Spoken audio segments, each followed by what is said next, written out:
Mhm.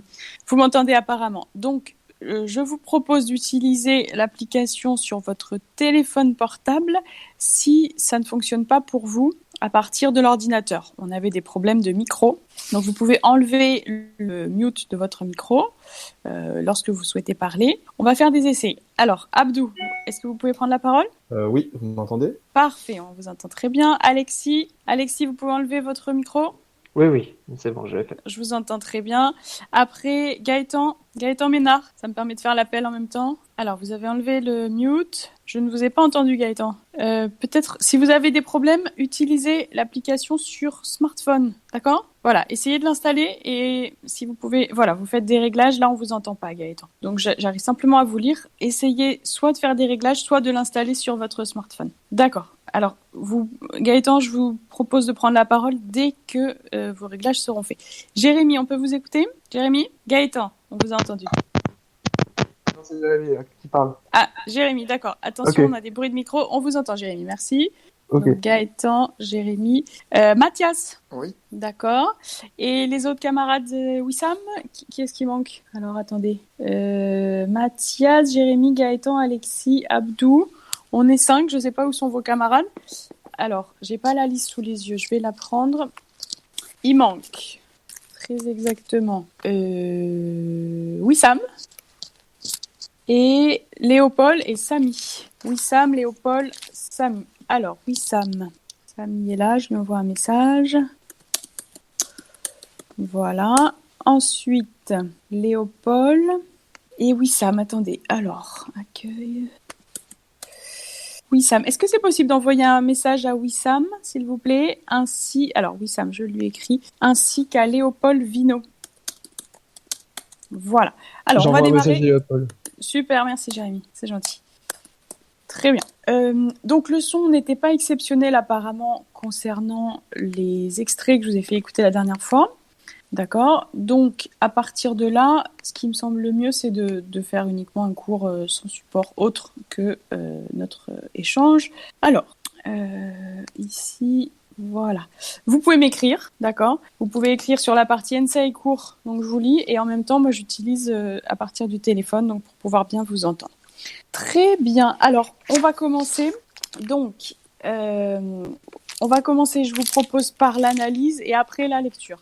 D'accord ? Donc, si vous voulez prendre la parole, vous écrivez et je vous donne la parole tout de suite après. On fait comme ça ? Okay. So, as they walk in the street under the boiling sun, Benvolio suggests to Mercutio that they go indoors. To go indoors, je vous l'écris, rentrer à l'intérieur. Why? Because they fear that a brawl will be unavoidable. Should they encounter Capulet men? Should... Vous voyez, donc là, grammaticalement, c'est intéressant. Dans le cas où il rencontrerait des Capulets. Tout le monde a compris, donc il fait une chaleur écrasante. Et Benvolio suggère à Mercutio de rentrer à l'intérieur parce qu'ils ont peur qu'un combat soit inévitable s'ils rencontrent les Capulets. As they walk in the street under the boiling sun, Benvolio suggests to Mercutio that they go indoors, fearing that a brawl will be unavoidable should they encounter Capulet men. Mercutio replies that Benvolio has as quick a temper as any man in Italy. As quick a temper. So I write it in Ensaiku. You know, of course, the phrase to be quick-tempered, okay? To be hot-headed. But here, to have as quick a temper as. Vous voyez qu'il y a une souplesse, on peut dire, vous pouvez greffer as devant quick. As quick a temper as any man in Italy. Okay, so he should not criticize others for their short fuses. I write it. Can you explain what it means? Short fuses. I repeat. Mercutio thinks that Benvolio should not criticize others for their short fuses. Can you explain? Abdou? Ces erreurs, ces défauts? Short fuses, je l'ai rappelé, c'est plutôt le fait en gros, c'est un peu, on pourrait traduire par exemple, péter les plombs. C'est l'idée d'être très emporté, de ne pas se maîtriser. Short fuses. Est-ce que c'est le pluriel de fuss? To make a fuss? Ça, c'est faire des histoires. C'est assez proche, en effet. To make a fuss. Oui, c'est proche. Tybalt enters with a group of cronies. What does it mean? I write it. Des sous-fifres, enfin pas des sous-fifres, mais des gens qui le suivent un peu corrompus. Enfin, il y a cette idée-là, cette bande de la bande Voilà. à. C'est ça, c'est des acolytes, en fait. Hein. D'accord? Alors, des acolytes, exactement. Donc, vous avez tous retenu cronies, des acolytes, des camarades, enfin, acolytes, très précisément. So, Tybalt approaches Benvolio and Mercutio. He wants to speak with one of them. Je réponds à Léopold. Installer l'application sur smartphone SVP. Voilà. So, he wants to speak with one of them, okay? And he is annoyed, and everyone is annoyed actually. And Mercutio begins to taunt and to provoke Tybalt. To taunt, like this. Can you explain, please? To taunt. Provoquer. Exactement, merci beaucoup. Alexis, merci. Provoquer, narguer. Vous pouvez aussi retenir. Donc, narguer. Est-ce que c'est possible que quelqu'un aide Léopold, puisqu'apparemment... Je suis en train de l'aider, oui. Super, merci beaucoup. So, Romeo enters and Tybalt turns his attention from Mercutio to Romeo. To turn one's attention from somebody to someone else. I write it. He turns his attention from someone to someone else. Okay. And he calls Romeo a villain. So we saw this word many times. What does it mean? A villain. I want an equivalent in English. Un méchant. Un scélérat, ok. Le mot exact, enfin si vous voulez des précisions, un scélérat par exemple. Donc un méchant, en effet. Romeo is now secretly married to Juliette. You remember what we saw last time. And thus he is Tybalt's kinsman. I want an equivalent definition in English. A kinsman, I wrote it. It's a bit like crony, but in a more positive way. Relative. He's always relative, that's it. It's a bit like crony, but crony means acolyte. Kinsman, c'est un parent au sens très large du terme. Donc c'est l'idée d'un membre de sa famille, ce que vous n'avez pas dans crony, d'accord? Okay, so here he is. What were we saying? We were saying, that he was secretly married, and now he's Tybalt's kinsman. You understand? So he refuses to be angered by Tybalt's verbal attack. You understand why? He is now a member of his family. To be angered. Okay, I wrote it. So Tybalt commands Romeo to draw his sword. To draw, what does it mean? You can talk. Sortir son épée. Exactement. Draw, ça peut signifier dessiner ou bien tirer, donc sortir son épée, to draw his sword. And Romeo protests that he has good reason to love Tybalt. He does not wish to fight him.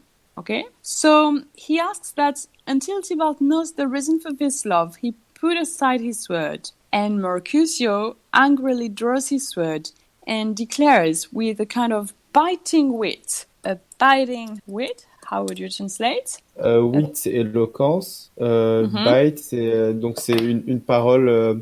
J'ai pas le mot, mais incisif. C'est ça, mordant, d'accord? Biting wit. That if Romeo will not fight Tybalt, he will. Okay. So if Mercutio and Tybalt begin to fight, and Romeo is attempting to restore peace, so he's going to throw himself between the combatants. Il va se mettre au milieu, il va se jeter au milieu. He's going to throw himself, and I write the word combatants, between the combatants, okay? So Tybalt stabs Mercutio under Romeo's arm. You remember we saw the movie and it's a very violent scene. He stabs Mercutio under Romeo's arm, okay? And Mercutio falls. So Tybalt and his men hurry away. Ils s'en vont en courant. And Mercutio dies. So as we said, it's a very tragic scene. Okay, and he repeats a sentence here. Do you remember? We saw the film together.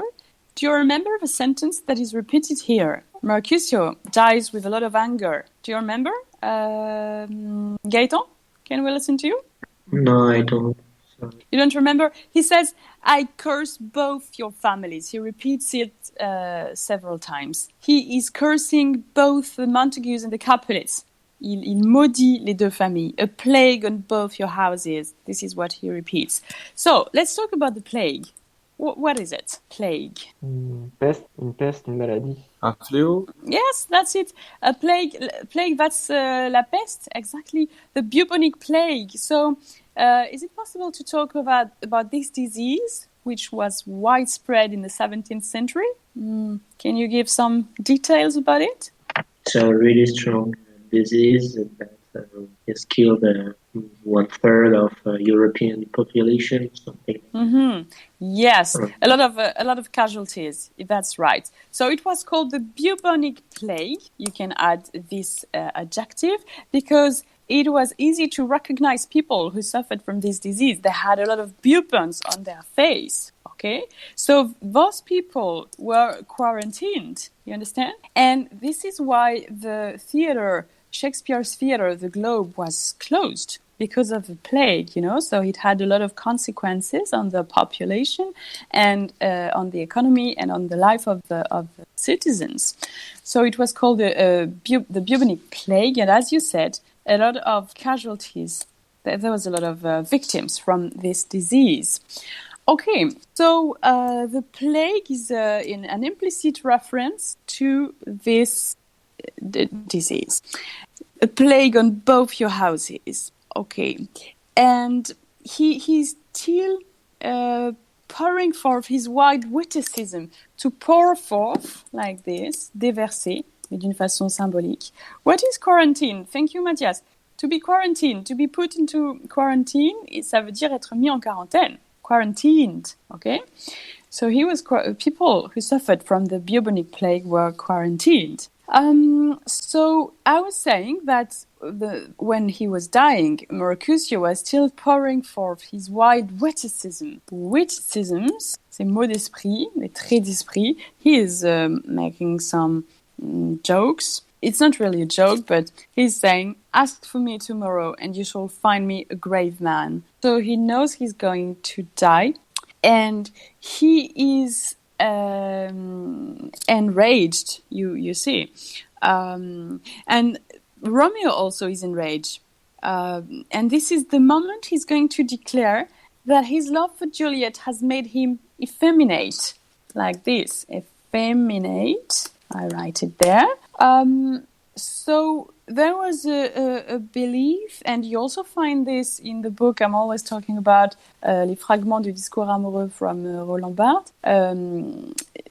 Roland Barthes and here Shakespeare suggest the fact that when you love someone, you become effeminate.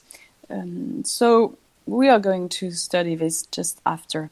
But Romeo thinks that his love for Juliette has made him effeminate. He should have fought Tybalt in Mercutio's place. Okay, you understand? In Mercutio's place, à la place de Mercutio. I suggest that you're going to remember all those words and talk in my place just after. Okay? So, in Mercutio's place, remember this place. And Tybalt is still angry. He's going to storm back onto the scene. Storm. To storm back, you understand? It's easy to understand. You know what a storm is. So you can storm back, and in English you can form a verb out of a noun. It's really easy. Okay, so he's going to storm back onto the scene, and this time Romeo draws his sword. They fight, and Romeo kills Tybalt. So I don't know if you remember the scene, but Tybalt is killed also, and Benvolio urges Romeo to run. To urge. Exhorter, ou fortement, c'est l'idée de vouloir fortement, de demander fortement, d'accord? So a group of citizens outraged at the recurring street fights is approaching. To be outraged, ça veut dire être vraiment, outragé, c'est la même chose. And Romeo is really shocked at what has happened. So he cries, I am fortune's fool, and then he flees. Let's remember this. There's a very famous sentence. I am fortune's fool. Okay? So the prince enters. What's the name of the prince, please? What's the name of the prince? Okay. Aeschylus. Thank you very much, Alexis. The prince's name is Aeschylus, yes. So, the prince enters and he's accompanied by many citizens, the Montagues, the Capulets. Benvolio is going to tell the prince the story of the brawl. What is a brawl? Une A bagarre. fight. Yes, thank you. So, Benvolio is going to emphasize Romeo's attempt to keep the peace. But Lady Capulet, what are the relationship between Lady Capulet and Tybalt? Who is Lady Capulet? She is The mother of Juliette? Her cousin. her aunt. She's Tybalt's aunt. She's the mother of Juliet, of course. But so she's Tybalt's aunt because Tybalt is Juliet's cousin. So she cries that Benvolio is lying to protect the Montagues, and she demands Romeo's life. What does it mean to demand? Exiger. Excellent, thank you, Abdu. So Prince Aeschylus chooses instead to exile Romeo from Verona. You remember what we said? An exile, to be exiled, you can form a verb with a noun. So the prince is going to exile Romeo from Verona. So he changed his mind. Remember, the sentence was death, but now he decided to exile Romeo from Verona. And by the way, Romeo is going to regard this as something even worse than death itself, which is a little strange. So the prince is going to declare that should Romeo be found within the city, so I insist on this. I want you really to improve your level. So can you try to use those phrases, this syntax, like should. So he declares that should Romeo be found within the city, he will be killed. Dans le cas, c'est toujours la même chose, dans le cas où Roméo serait trouvé à l'intérieur de la ville, il serait tué. You understand? So there is a sudden violence, a fatal violence in the first scene of Act 3. It's really sudden because before we had a priest and a marriage and a couple, a loving couple. So now there is a kind of outburst of violence. There is a kind of build-up to the fighting. A build-up, what does it mean? A build-up in one word. Une mise en place, construction, on met en place ce qui va être nécessaire à ce qui va se passer, quoi. Ça peut signifier ça. Ici, c'est plus l'idée d'accumulation. Ça peut signifier accumulation aussi, d'accord? Donc oui, la mise en place, mais ici, surtout l'accumulation. The build-up to the fighting. It serves as a reminder that for all its emphasis on love, beauty, and romance, Romeo and Juliet still takes place in a masculine world. There's this question of honor that lingers through the whole play. So for all its emphasis on love, Romeo and Juliet still takes place in a masculine world. Malgré tout l'accent mis sur l'amour, ça continue d'avoir lieu dans un monde masculin. For all its emphasis on love, it takes place in a masculine world. A masculine world in which notions of honor, pride, and status are prone to erupt in a fury of conflict. Status, like this. So it is prone to erupt. Can you give me an equivalent in English, please? Prone to erupt. Prompt à s'énerver. Yes. Prompt à... Yes, likely to. D'accord. Prompt, susceptible de, mais avec l'idée de la rapidité. That's excellent. C'est susceptible avec l'idée de la rapidité. Leopold, are you there? Is it okay for you? Okay, so you can listen, but you can't talk because you're muted. Is it possible to demute your mic? Exactly. So I'm happy you're there now. It was difficult for the last course. I don't know if you can listen to you. Let's see. So let's continue. The viciousness and dangers of the play's social environment are dramatic tools. Jeremy, can you explain to Leopold how to use the mic? Would be something good. Thank you. J'ai essayé, mais je crois qu'il a un problème qui est propre à son ordinateur et pas à l'application. Je comprends. Bon, dans ce cas-là, laissons comme ça. Léopold pourra interagir par écrit. Thank you very much. Okay. Okay, I understand. So, as we were saying, the viciousness, the dangers of a play's social environment are dramatic tools. You understand? Dramatic tools. Okay. And Shakespeare employed those tools to make the lovers' romance seem even more precious and fragile. You understand? The contrast between war and brawls, street brawls, and a romance make the romance even more precious and fragile. So this is also how we could understand the beauty which stems from this play. And their relationship is the audience's only respite from the brutal world pressing against their love. Respite, répit, you understand? So it's really easy to understand. The relationship between Romeo and Juliet is the audience's only respite from the brutal world pressing against their love. The fights between Mercutio and Tybalt and then between Romeo and Tybalt are chaotic. It's absolutely chaotic. Tybalt dies, Mercutio dies. Tybalt kills Mercutio under Romeo's arm. He flees, and then suddenly, and quite inexplicably actually, he returns to fight Romeo, and Romeo kills him in revenge. So we can say, how would you say, that's a small question here. Samy, are you there? Can we listen to you? Okay, can you answer this question? How would you say, la passion l'emporte sur la raison à chaque instant? I don't really know. Let me think, please. Okay. Reason trumps passion. Can it work? Can you repeat? Reason trumps passion, or is it the other way around? You can l'emporter. Vous avez un mot encore plus. Prevails? Yes, it can be also outweighs, like this. Ça pèse plus lourd, c'est cette idée-là. Donc du coup, ça l'emporte. Vous voyez, il y a l'idée d'un combat et l'idée de quelque chose qui emporte. So passion outweighs reason at every turn. Can we talk about Romeo's cry, I am fortune's fool? It refers to something specific. So how do you understand this sentence? I am fortune's fool. La chance se moque de moi. C'est ça, je suis l'idiot du destin. But it refers to something in the play. Can you explain? It refers to what in the play, in the scene we are studying? Abdou? I can't tell you, to be honest. It refers to how unlucky he is, no? Je suis l'idiot de la fortune, je suis le jouet. En fait, on traduirait plutôt comme ça, je suis le jouet du destin. I am fortune's fool. Think about Romeo, he just killed his new wife's cousin, you know? Tybalt is Juliet's cousin. Can you imagine? He just married Juliet some moments before, and now he just killed his new wife's cousin. So he's really unlucky. I am fortune's fool refers specifically to his unluckiness. Unluckiness, like this, okay? His unluckiness,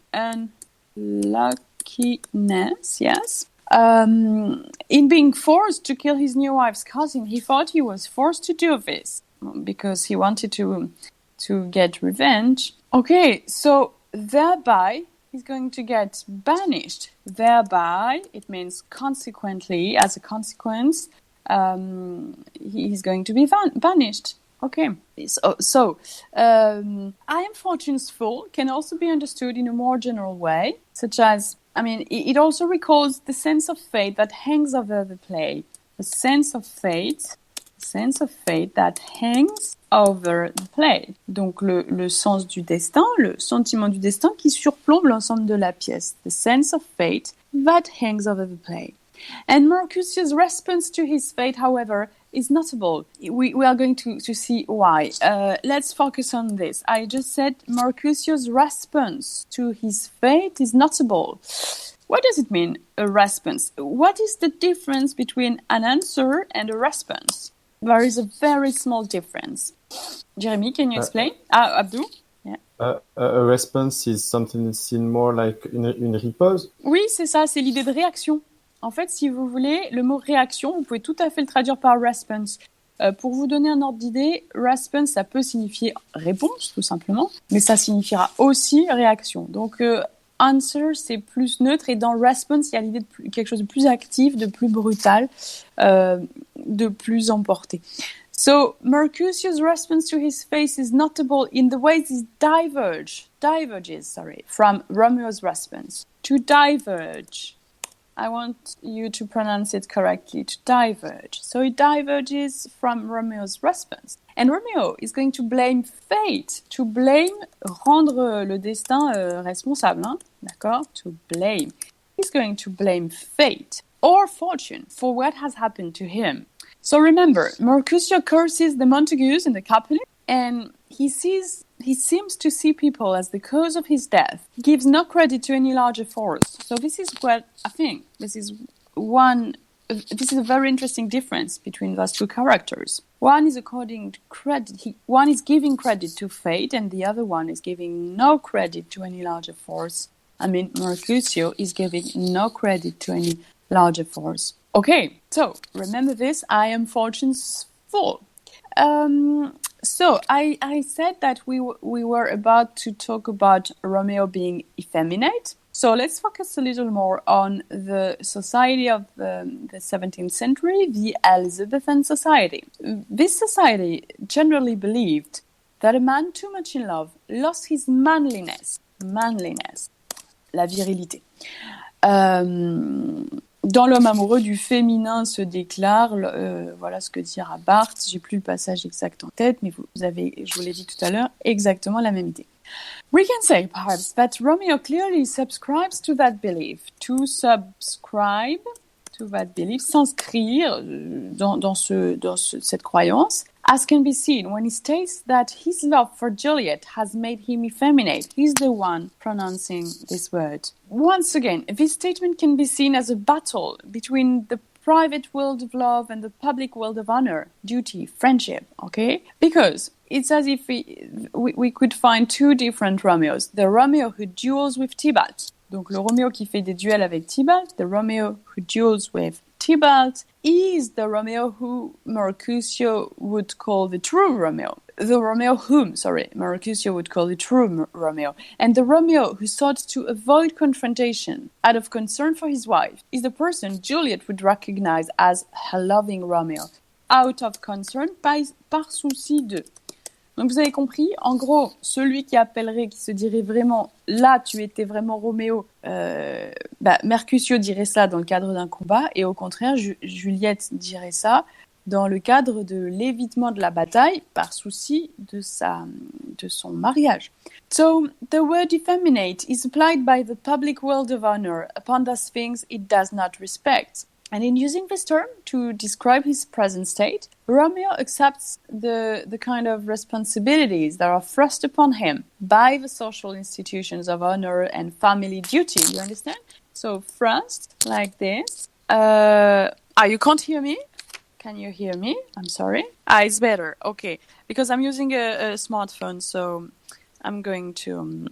Okay. So I'm going to repeat. I was saying... Can you hear me? Oui. Okay, thank you very much. So I was saying that a man too much in love could lose his manliness. So you heard that. And I was saying also that Romeo was subscribing to that belief.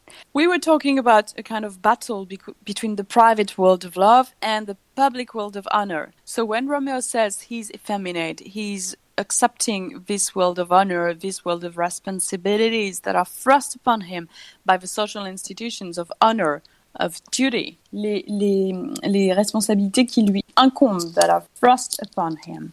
So, let's talk about the arrival of the prince. The prince arrives, and you have a lot of angry citizens, and it shifts the focus of the play to a different sort of public sphere. To shift, a shift, where it means a change, something that changes. So it changes the focus of the play. It shifts the focus of the play to a different sort of public sphere.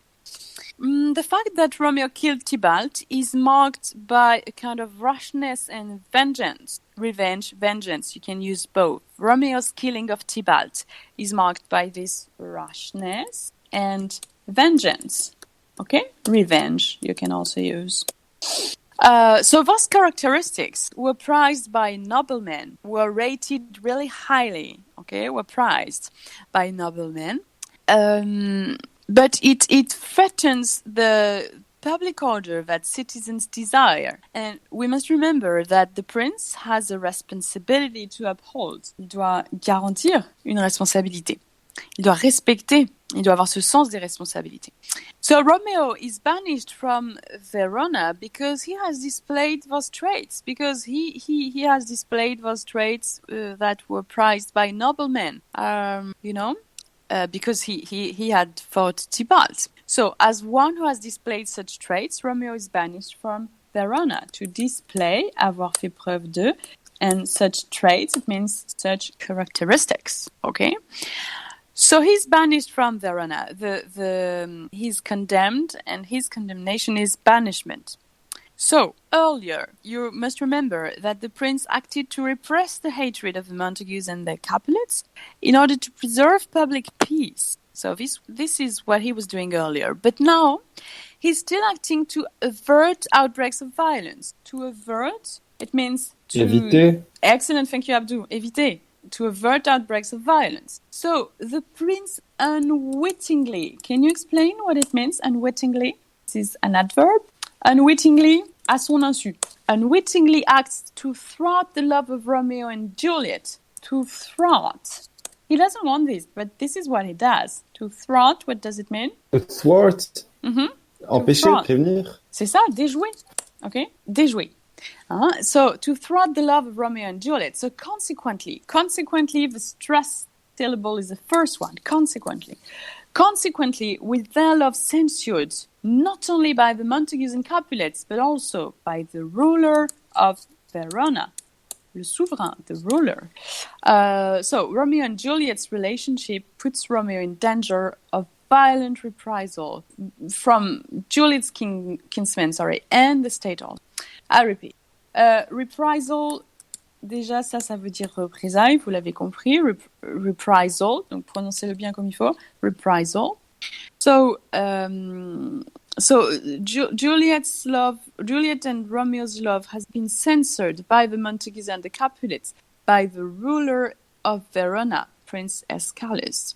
And this relationship, the relationship between Romeo and Juliet, consequently, is going to put Romeo in danger of violent reprisal from Juliet's kinsmen and the state itself. You understand? So it's Juliet is dangerous. She's dangerous because there are more perils in her eyes than in 20 of his words. So this is what Romeo said before. But also because it's forbidden. It's impossible to see each other. Okay? Okay. So you had here a summary and a brief analysis of Greece Scene 1. We are going to continue the analysis. So I suggest that we play a little game now. Is it possible to explain, to summarize what was said in a few words, in a nutshell? Okay, so who wants to play this game? And of course, the game consists in using the words that were new for you. You know the rules. Okay, who wants to play the game? Abdou, Alexis, Gaëtan, Jérémy, Mathias, Sami, let's listen to you. I don't think I can make a good resume. I don't résumé, ça veut dire un... Summary, ça. Oui. Un résumé, c'est un CV. C'est exactement, un résumé. Et vous savez que... Alors, to resume, bon, petit point de vocabulaire. Que veut dire to resume? Reprendre. Excellent. Et pour CV, curriculum vitae, soit vous écrivez ça comme ça, mais vous prononcez résumé, donc ça s'écrit de la même manière. Vous pouvez aussi l'écrire, entre guillemets, à la française, comme ça. D'accord? Vous trouvez 2 orthographes. En revanche, effectivement, summary, faites attention, ça fait partie de la liste des faux amis. Sami, it's not... I don't ask you... Just a few elements. Let's talk about this. What did you learn with this small analysis? I don't have high expectations. I mean, I just want a few elements, you know. I was late, so what act and scene was it actually? Because Act 3, Scene 1. It was just this. Act 3, Scene 1. Just the battle. You know, Tybalt was killed, Mercutio was killed, and the prince arrived. Okay? I can try if you want. Okay, Gaëtan, thank you. Let's do this. No, Alexei. Sorry. I thought it was Gaëtan. Alexis. So there was a fight between Mercutio and Tybalt, and in this fight, Mercutio was killed by Tybalt. And you spoke about two worlds: the worlds of honor and the worlds of love. And Romeo subscribed to the vision of the sight inside of the world of honor, and decided to duel Tybalt, and it results that Tybalt dies in this fight. He killed the cousin of his new wife, and then the Prince Escalus decreased the banishment of Romeo the banishment of Romeo of Verona, and because the Prince Escalus represents authority, and he has to uphold Excellent. the peace in the city, in the street of Verona. Yes, to uphold his responsibilities in And order to maintain the peace. Yeah. Yes. In order to éviter. J'ai pas le mot. Esquiver, c'est to dodge. To dodge reprisal between the two families. Okay, thank you very much, Alexis. Reprisal, yeah. Yeah, I'm going to suggest a few. There were just a few mistakes with pronunciation. So, just a few things. Honor, you don't pronounce the H, you know? It's like our honor. So, try to correct this. Honor, yes, okay. Yes, that's it. Honor. Honorable without the H. He subscribes. Don't forget the S. He subscribes, he decides. Okay? And he's going to establish a duel. He's a duelist to duel. So you need to pronounce the U, duel. And death. Juliette's cousin, you said cousin. Cousin, okay. Like this, cousin. And his new wife's cousin, you said the cousin of his new wife, but most of the time, his new wife's cousin. And you said the Prince Escalus. Prince Escalus, not the. Prince Escalus decrees Romeo's banishment. The banishment of Romeo's banishment. So, yeah, thank you. So you suggested that you talked about the authority of Prince Escalus. So should we say that he is authoritarian or authoritative? I think it is the second one, authoritative. The second one. Actually, both are correct. It was a kind of trick. So we can say authoritarian or authoritative. Yes, authoritarian. Because I think that authoritative is most a posture, and authoritarian is most of a trait. A trait? No, there's no real difference. You can say both, authoritarian and authoritative. Thank you very much. It was very good. To uphold your responsibilities, accepter ses responsabilités, etc. Thank you very much. Okay, so is it possible to have another commentary? Is it possible just to talk about this fluently with using the new words? For example, Matthias, can we listen to you? Is Matthias Vigouroux? Yes. Yeah, thank you, Matthias. Let's listen to you. This is what I wanted to say. I had some connection problem, and so it lagged completely. So I'm completely lost, but I'm here again. You're here again. So you were not able to do the first part. It means you couldn't listen, yeah? No, not really. Okay, so it will be possible to listen to this after. And thanks, I want to thank Alex.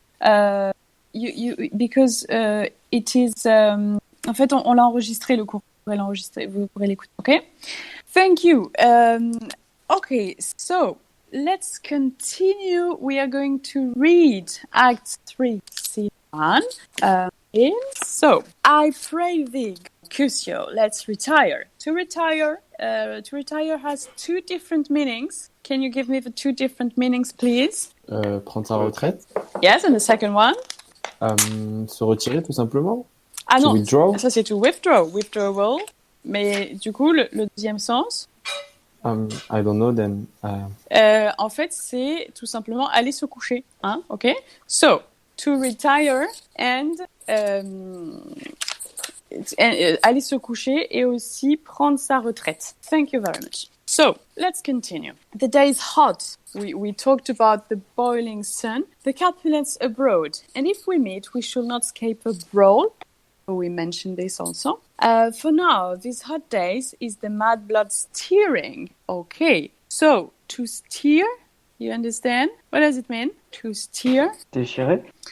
C'est plus l'idée d'agitation, d'accord? Parce que déchirer, c'est to tear. C'est avec ça que vous confondez. Tear, d'accord? Oui. Voilà. Et steer, très bien. Donc, the mad blood steering, c'est l'idée de l'agitation, ok? Mercutio. Thought like one of those fellows that when he enters the confines of a tavern, claps me his sword upon the table and says, God send me no need of thee, and by the of the cup throws it in the drawer, when indeed there is no need. So the drawer means the bartender, Today we would say a bartender. What is a bartender? Barman. Thank you very much, Abdou. Barman, yes, thank you, Matthias. Yes, so the bartender, le barman. Benvolio, am I like such a fellow? Come, Var as had a jacking fine mood as any in Italy, and as soon moved to be moody, and as soon moody to be moved. So there is a figure of speech here. You recognized the syntax ABBA. So it means we said that. We already mentioned this. Mercutio thinks that all the people in Italy are quick-tempered and they had a lot of personality. They are quick to draw their swords. So as soon moved to be moody and as moody to be moved, it means when you're in the mood to get angry, you find something to get angry about. So it's a kind of, each brawl is a kind of pretext. You understand? It's a false pretext. Okay. And what two? Nay, and there were two such we should have known shortly, for one should kill the other. Thou why? Thou wilt quarrel with man that hath a hair more or a hair less in his bird than thou hast. Thou wilt quarrel with man for cracking nuts, having no other reason but because thou hast hazel eyes. So this is the false pretext here. He will fight with a man for cracking nuts because he has hazel eyes. Just because of this is the same color. Il se battrait avec un homme qui serait en train d'écraser des noisettes juste parce que ses yeux sont de la même couleur. What eye but such an eye would spy out such a quarrel? Thy head is as full of quarrels as an egg is full of meat, and yet thy head has been bitten as adult as an egg for quarreling. Ce qu'il est en train de dire ici, c'est que sa tête est aussi remplie de bagarres que ne l'est un œuf de son jaune. En fait, c'est l'équivalent. Si vous voulez, quand il dit is full of meat, c'est yolk. Yolk egg, c'est le jaune d'œuf, et white egg, c'est le blanc d'œuf. Hein.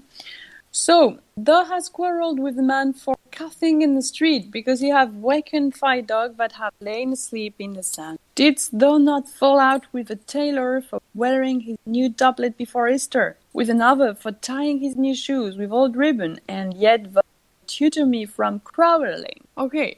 So, what does it mean? His head is beaten like scrambled eggs with much fighting. And here, Mercutio is talking about the fact that Benvolio started a fight because he coughed in the street. Il a toussé dans la rue. He woke up a dog that was sleeping in the sun. He argued with a tailor because he was wearing one of his new suits before the right season. And he argued with another, he fought with another, because he tied the new shoes he made with all lace. Parce qu'il a utilisé des vieux lacets. Lace, ça peut signifier de la dentelle, mais... Okay, so he says, I don't have lessons to receive from you. You're not the one who's going to give me lessons. You want to teach me about restraint. It means nothing. You understand? Oh, okay. So restraint, it means, how would you translate this? Restraint. La retenue. Excellent. Modération. You remember we talked about Friar Lawrence being a proponent of moderation. Romeo is a proponent of moderation. Ça veut dire la même chose. Restraint. La retenue. Excellent. Benvolio. And I were so apt to quarrel as thou art. Any man should bite the fee simple of my life for an hour and a quarter. The fee simple? Oh, simple. By my head, here comes the Capulets. By my heel, I care not. Follow me close, for I will speak to them. Gentlemen, good evening. A word with one of you. So, Tybalt was talking. Mercutio. And but one word with one of us. Couple it with something. Make it a word and a blow. Un mot et un coup. Tybalt. You shall find me apt enough to that, sir, and you will give me occasion. Mercutio. Could you not take some occasion without giving? Tybalt. Mercutio, the concerts with Romeo. It means you hang out with Romeo. Tu traînes avec Romeo. You hang out with Romeo. Concert. Hang out. What? Does thou make us minstrels? Minstrels, what does it mean? Minstrels. In French, we are ménestrel, but it's musician. Yes, musicians, troubadour. Excellent, thank you, Gaëtan. Troubadour. And thou make minstrels of us. Look to hear nothing but discords. Here's my fiddlestick. Fiddlestick? What does it mean? Fiddlestick, y a un jeu de mots ici, dans le sens où ça signifie l'archer, d'accord? Mais effectivement, c'est cette épée qui est comparée à un archer. Donc il fait un jeu de mots par rapport au fait de les avoir traités de troubadours. Here's that shall make you dance. Dance, concert. Benvolio. We talk here in the public haunt of men. It means a public place. Either withdraw into some private place and reason coldly of your grievances. A grievance, what does it mean? En vouloir à quelqu'un de la rancœur? Le C'est chagrin. ça. Alors non, grief, le chagrin. Faites attention, c'est un faux ami. Merci Abdou et Alexis. En fait, grief, c'est le chagrin et grievance, c'est un grief. D'accord? Donc c'est pour ça qu'il y a une inversion à faire, si vous voulez. Grief, le chagrin, et grievance, grief, c'est-à-dire en effet en vouloir à quelqu'un. Okay, so let's continue. Grievances, or else depart. Depart, donc ça veut dire to go away. Here all eyes gaze on us. Mercutio. Men's eyes were made to look and let them gaze. I will not budge. For no man's pleasure I will not move. This is what he says. To budge means bouger ou faire bouger. And we can use it today, to budge. I write it here, to budge. Enter Romeo. Tybalt. Well, peace be with you, sir. Here comes my man. You remember, Tybalt said, I hate the word peace as I hate hell. So he's hypocritical here, okay? He acts... He's not sincere. He's not genuine. He's disingenuous. He's two-faced. Okay? He's insincere. So you can say hypocritical. He is disingenuous. That's the same. Disingenuous. Like this. Okay. He's not genuine. Il n'est pas authentique. Mercutio. But I will be hanged, sir, if I were your livery. Okay. Mary, go before the field. He'll be your follower. Your worship in that sense may call him man. Tybalt, Romeo. The love I bear thee can afford no better term than this. Thou art silly, tu es un scélérat. Romeo. Tybalt. The reason that I have to love thee doth much excuse your pertaining rage to such a greeting. Villain am I known, therefore farewell. I see thou not me not. Je ne suis pas un scélérat, alors adieu, je vois que tu ne me connais pas. Tybalt, boy, thou shall not excuse the injuries that thou hast done me. The injuries, the harm. Injuries, how would you translate? Les blessures, très bien. Et tout à l'heure, j'avais parlé des blessés, casualties, victimes aussi. Enfin, ça peut signifier blessé ou victime quand on parle victime de la peste. Okay, so... this shall not excuse the injuries that thou hast done me. Therefore, turn and draw. It means turn and draw your sword. I do protest, I never enjoyed thee, but love thee better than thou canst devise, till thou shalt know the reason of my love, and so good Capulet, which name I tender as dearly as my own, be satisfied. So you remember he married Juliette, this one. This is why he says he loves this name. Mercutio. Oh, calm, dishonorable, vile submission. Alas, Toccata carries it away. Tybalt, you rat-catcher, will you walk? Rat-catcher, quelqu'un qui attrape des rats. What wouldst thou have with me? Mercutio, good king of cats, nothing but one of your 9 lives, that I mean to make bold withal. And, as you shall use me hereafter, dry beat the rest of the 8. Will you pluck your sword out of his pilcher by the ears? Make haste, lest mine be about yours, ere it be out. Lest, c'est de peur que. I am for you, gentle Mercutio, put thy rapier up. La rapière, vous savez, ça fait référence du coup à cette épée. Come, sir, your passado. So you remember we talked about those new words. Passado is one of those words linked to fencing, to the art of swordmanship. Okay, Mercutio and Tybalt fight. Romeo draws his sword. Draw, Benvolio, beat down their weapons. Gentlemen, for shame, forbear this outrage. Tybalt, Mercutio, the prince expressly have forbidden banding in Verona streets. Hold, Tybalt, good Mercutio. Okay, so we have one word here which is to bandy, and it means brandir, it can mean échanger, d'accord? Donc, c'est l'idée d'échanger des coups et de brandir les épées dans les rues de Vérone. Then Romeo tries to break the fight. Tybalt stabs Mercutio under Romeo's arm. Petruchio, away, Tybalt.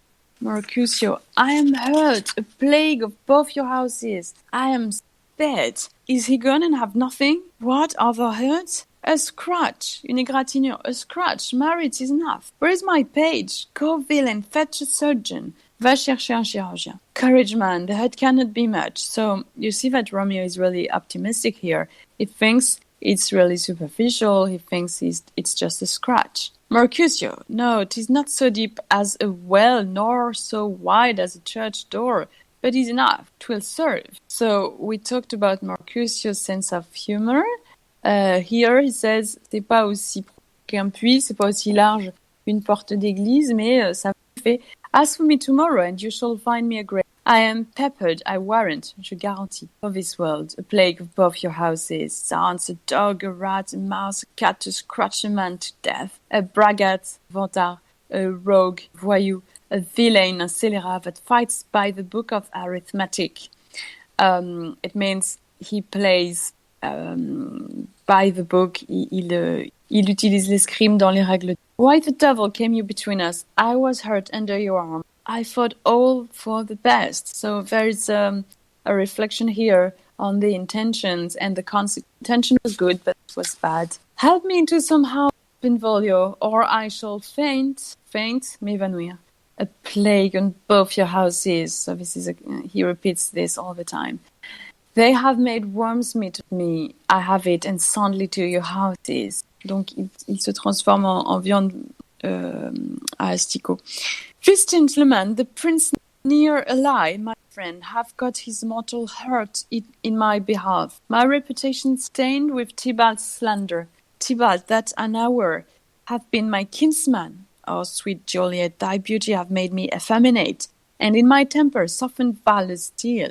Oh, Romeo, Romeo, brave Mercutio is dead. That gallant spirit hath defied the clouds, which too untimely here did scorn the earth. Untimely, c'est l'idée, c'est le contraire du moment opportun. On avait vu to appear right at the nick of time, et le contraire, untimely. This day's black fate on more days doth depend.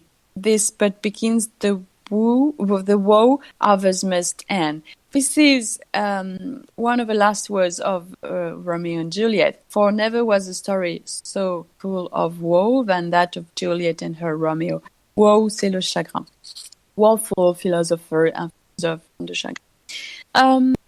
Enter Tybalt, Benvolio. Here comes the furious Tybalt back again, alive in triumph, and Mercutio slain, dead, slain.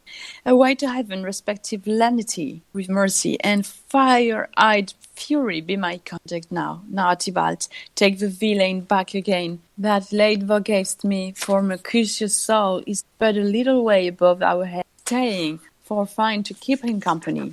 Either thou or I or both must go with him. Thou wretched boy, misérable garçon, that didst consort him here, shalt with him hence. This shall determine that. They fight. Tybalt falls. Benvolio, Romeo, away, be gone. The citizens are up and Tybalt slain. Stand not amazed. Slain means dead. The prince will doom thee death if thou art taken. Hence, be gone away. Oh, I am fortune's fool. Why dost thou stay, citizens of the watch? Which way ran he that killed Mercutio? Tybalt, that murderer, which way ran he? There lies that Tybalt. Up, sir, go with me. I charge thee in the prince's name. Obey. Enter Prince Montague, Capulet, Lady Montague, Lady Capulet. Where are the 5 beginners of this fray? Fray means fight. Oh, noble prince. I can discover all the unlucky manage of this brawl. There lies the man slain by young Romeo, that slew thy kinsman, brave Mercutio. Tybalt, my cousin of my brother's child, O prince, O cousin, husband, of blood is spilled of my dear kinsman, prince, as thou true, for blood of ours shed blood Montague. Cousin. Benvolio, who began this bloody fray? Tybalt here slain, whom Romeo's hand did slay. Romeo that spoke him fair, bade him bethink how nice the quarrel was, and much withal your high displeasure. All this uttered with gentle breath, calm look, knees humbly bowed, could not take truce with the unruly spleen of Tybalt deaf to peace, but that he tilts, piercing still as bold Mercutio's breast, all as hot turns deadly point to point, and with a martial scorn, with one hand beats, cold death aside, and with the other sends it back to Tybalt, whose dexterity retorts it. Romeo, he cries aloud, hold friends part, and swifter than his tongue, his agile arm beats down their fatal point, and twixt them rushes underneath his arm, and in this thrust from Tybalt he dieth of stout Mercutio, and then Tybalt fled. But by and by comes back to Romeo, who had but newly entertained revenge, and till they go like lightning, for a yard could draw to part them, was stout Tybalt slain. And as he fell, did Romeo turn and flee. This is the truth, or let Benvolio die. He is a kinsman to the Montague, affection makes him false, speaks not true. Some 20 of them fought in this black strife, and all those 20 could but kill one life. I beg for justice, which thou, prince, must give. Romeo slew Tybalt, Romeo live. Romeo slew him, he slew Mercutio. Who now the price of dear blood doth owe? Not Romeo, prince, he was Mercutio's friend. His fall concludes, but what the law should end at Tybalt. And for that offence, seriously do exile him hence. I have an interest in your heart proceeding. My blood for your broads doth lie above. But I will immerse you with so strong mind that you shall all repent. I will be deaf to pleading and excuses, nor tears, nor prayers shall chase excuses. Use not. Let Romeo hence in haste, as when he's found, but our is his last. Bear hence this body and attend our will. Mercy but murders, pardoning those kill. Okay, so de la pitié pour des meurtriers, montrer de la pitié pour le fait de pardonner des meurtriers va causer encore plus de meurtres. Is what he says at the end of the scene. Okay, so it's quite a long scene if we compare this to the previous one, all the two previous scenes. So we are going together. You remember the Capulets are wandering around here to wander, flâner, and it's hot outside. It's also a kind of reference to how hot-blooded they are. Pay attention to the pronunciation. For example, blood, plugs, and blood. But on the contrary, womb and tomb, So those pronunciations are interesting. So the Capulets are wandering around. It's hot outside, and they are hot-blooded. And they draw their swords, and their swords are slamming. And there's a reference to the bartender we mentioned earlier. And Mercutio is a kind of jokester. A man likes to laugh, and he has some good jokes. So he's going to say, if there were two men like you, pretty soon there would be none. Okay? S'il y avait deux hommes comme toi, très vite il n'y en aurait aucun. Because they would fight. Remember, he would fight with a man who's cracking nuts just because he has hazelnut-colored eyes. Hazelnut-colored eyes. Okay. So, your head, according to his friend, your head is as full of fights as an egg is full of yolk. Le jaune, okay? Egg yolk, le jaune d'œuf. Okay, like this. So, the problem is that your head has been bitten like scrambled eggs. So, he continues, he goes on with the metaphor, œufs brouillés, scrambled eggs. Okay, so there's no trend. As you said, Abdou, there's no tenue, no moderation here. So, Tybalt is going to appear, one word or one fight, a word and a blow. So, it's a reference here to two types of duels. The duels of the spirit and the duel with swords. Mm-hmm. So, Mercutio is going to ask a question here. Can't you find a reason without my giving you one? Can't you find a reason to fight without my giving you one? Okay, you understand? Est-ce que tu peux trouver une raison sans que je t'en donne une? Là, on a un point intéressant du point de vue de la grammaire. Without my giving you one. Okay, so they provoke each other. Tybalt was saying you were hanging out with and he thinks they are minstrels, musicians. Okay, so we talked about the word fiddlestick. Do you remember what it means, fiddlesticks? L'archet d'un violon. Voilà, donc il compare. He's talking about his sword. And he's saying it's a fiddlestick, c'est un archet de violon, because he goes on with the metaphor, you know. We said that they were really witty, okay? And we already mentioned their witticism. Can you give me a definition for witticism? Les mots de l'esprit. Witticism, oui, c'est ça, c'est des traits d'humour, des traits d'esprit, voilà. Des mots d'esprit, des traits d'esprit, on dirait peut-être plutôt ça comme ça. Excellent, thank you, Alexis.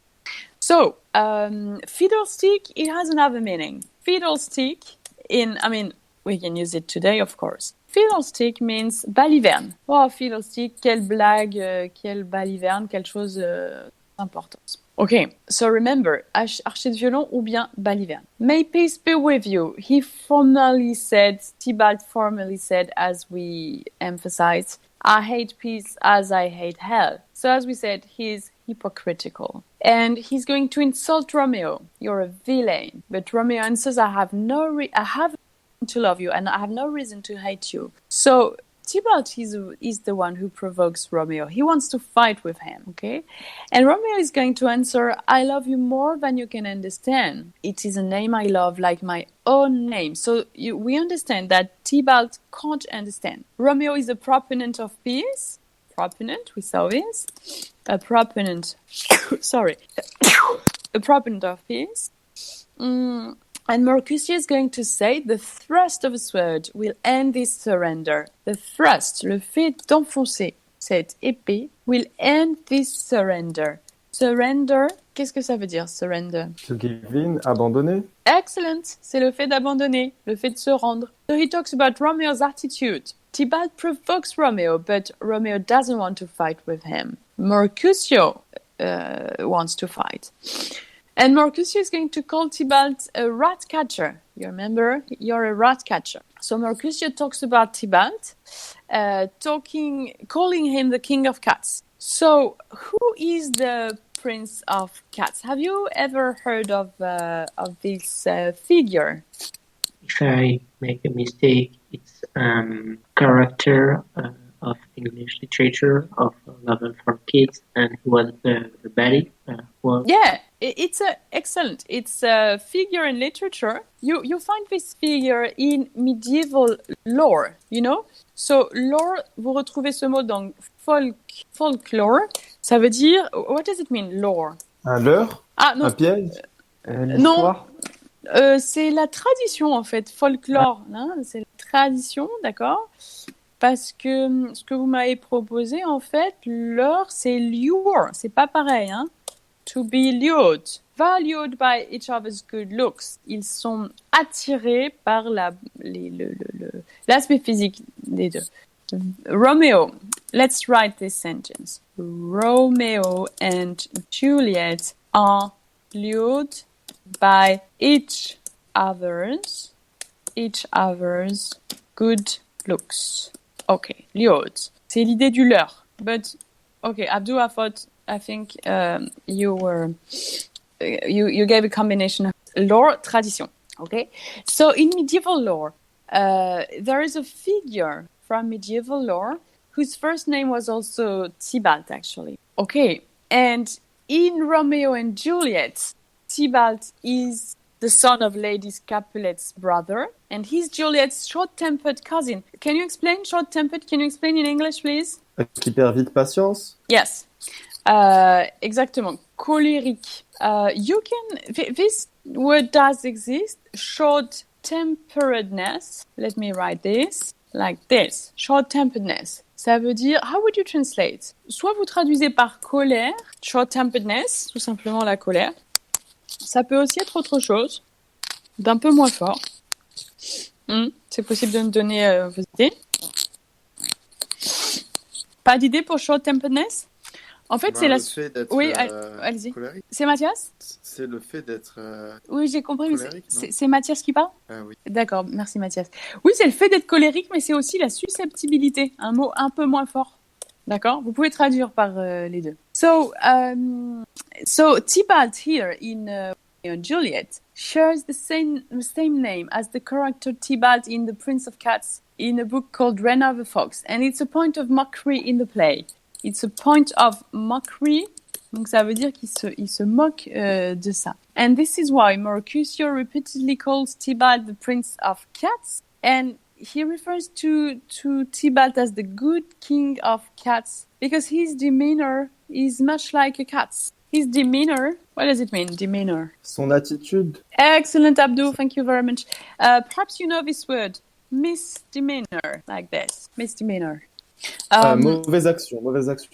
Excellent, c'est un délit, c'est un méfait, une infraction. What's the difference between the word I just wrote and this one, misdemeanor, like this? What's the difference between those two words? Can you repeat, please? No, I wrote it. Can you? What's the blackboard and say In it? the country, his demeanor is for England. Which one? The first one for? The first one for America. Excellent. No, it's United States. Okay. Yes. And the second one for England. Excellent. Misdemeanor for the United States with OR and OUR for Great Britain. So we were saying that Tybalt's demeanor is much like a cat's. The behavior of a cat. He is live. What does it mean, live? He is live. Tybalt is live. Think about a cat. A cat is, yes, agile. Live, ça veut dire agile. Donc vous pouvez dire agile, vous pouvez dire live, vous pouvez dire nimble. Alors, vous savez qu'en anglais, il y a toujours tellement de vocabulaire. Donc, les trois veulent dire la même chose. Live, agile, nimble. Alors, faites attention à prononcer ça comme il faut. Live, agile, and nimble. So, Tybalt is live and also predatory in a way. He's quarrelsome. Quarrelsome, can you explain in English, please? Prompt à se disputer, à se battre. Excellent. Belliqueux, d'accord? Vous pouvez dire belliqueux aussi. So, he's quarrelsome. And but the expression, the phrase "Prince of Cats" also stems from a fable. To stem from, provenir de. So it stems from a fable where the cat Tybalt is also called the Prince of Cats, and this character was also quarrelsome. Okay. Okay. So we can talk also about how stealthy he is. Stealthy like this. What does it mean? Stealthy. C'est très négatif. Je sais pas trop. Stealthy, ça veut dire... Alors, je vous note tous les mots déjà. Donc, vous avez stealth, like this, stealth. Vous avez aussi stealthiness, S-T-E-A-L-T-H-I-N-E-2-S. C'est pas se camoufler? C'est proche, c'est l'idée de quelque chose de furtif en fait. Stealthy, furtif. Et stealthiness, c'est la furtivité. Donc oui, c'est l'idée qu'il est facile pour lui de se camoufler. Donc prononcez comme il faut. Hein. Stealth, c'est la même chose que stealthiness. On avait déjà vu un wealthiness, c'est pareil. Utilisez celui que vous voulez. He's a guy to watch out for. Alors là, c'est la grammaire qui m'intéresse. He is a guy to watch out for. How would you translate? He is a guy to watch out for. À surveiller, watch out for. It can have many senses. Yeah, à surveiller. Oui. Yeah, do, thank you, that's good. C'est quelqu'un dont on doit se méfier, okay? Yes. Yes, because he's really quick to draw his sword. He draws his sword out of its sheath. Sheath, how would you translate like this? Le fourreau. Excellent, une gaine, un fourreau, excellent. You can use it today, of course. For example, the wires are protected with a rubber sheath. Donc ici, ce serait plutôt la gaine. C'est l'idée, le sens neutre d'étui, dans le contexte de Roméo et Juliette, évidemment, fourreau, et sinon une gaine, d'accord? The knight put his sword back into its sheath. Le chevalier a mis son épée, a remis son épée dans son fourreau. Excellent. Protective sheath, une enveloppe protectrice. Let's focus on this word, sheath. For example, la gaine du tendon, tendon sheath. Une gaine extérieure, outer sheath. Voilà, vous avez compris. Tendon sheath, c'est pour la gaine du tantôt. Okay. So, Romeo tries to prevent Mercutio from fighting with Tybalt. Ça, vous l'avez compris, hein? And Romeo is going to talk about Princess decree. He knows the sentence, which is a death sentence. So, in this scene, Mercutio, after being injured by Tybalt, is going to say that it's a scratch. C'est une éraflure. But of course, it's not a scratch because he's going to die. I'm done for the abuse. Je suis fini pour ce monde. So Mercutio is still talkative, and he says that Tybalt. He says that he learned swordmanship from a manual. He does fencing by the book. Swordmanship, c'est l'art du sabre. Swordmanship, like this. Okay, fencing, l'escrime, hein, that. Okay, so Mercutio approaches Romeo to have come in between them. Cet interpose to have come in between. I write it like in between them. And as we said, he repeats all, may a plague strike both your families.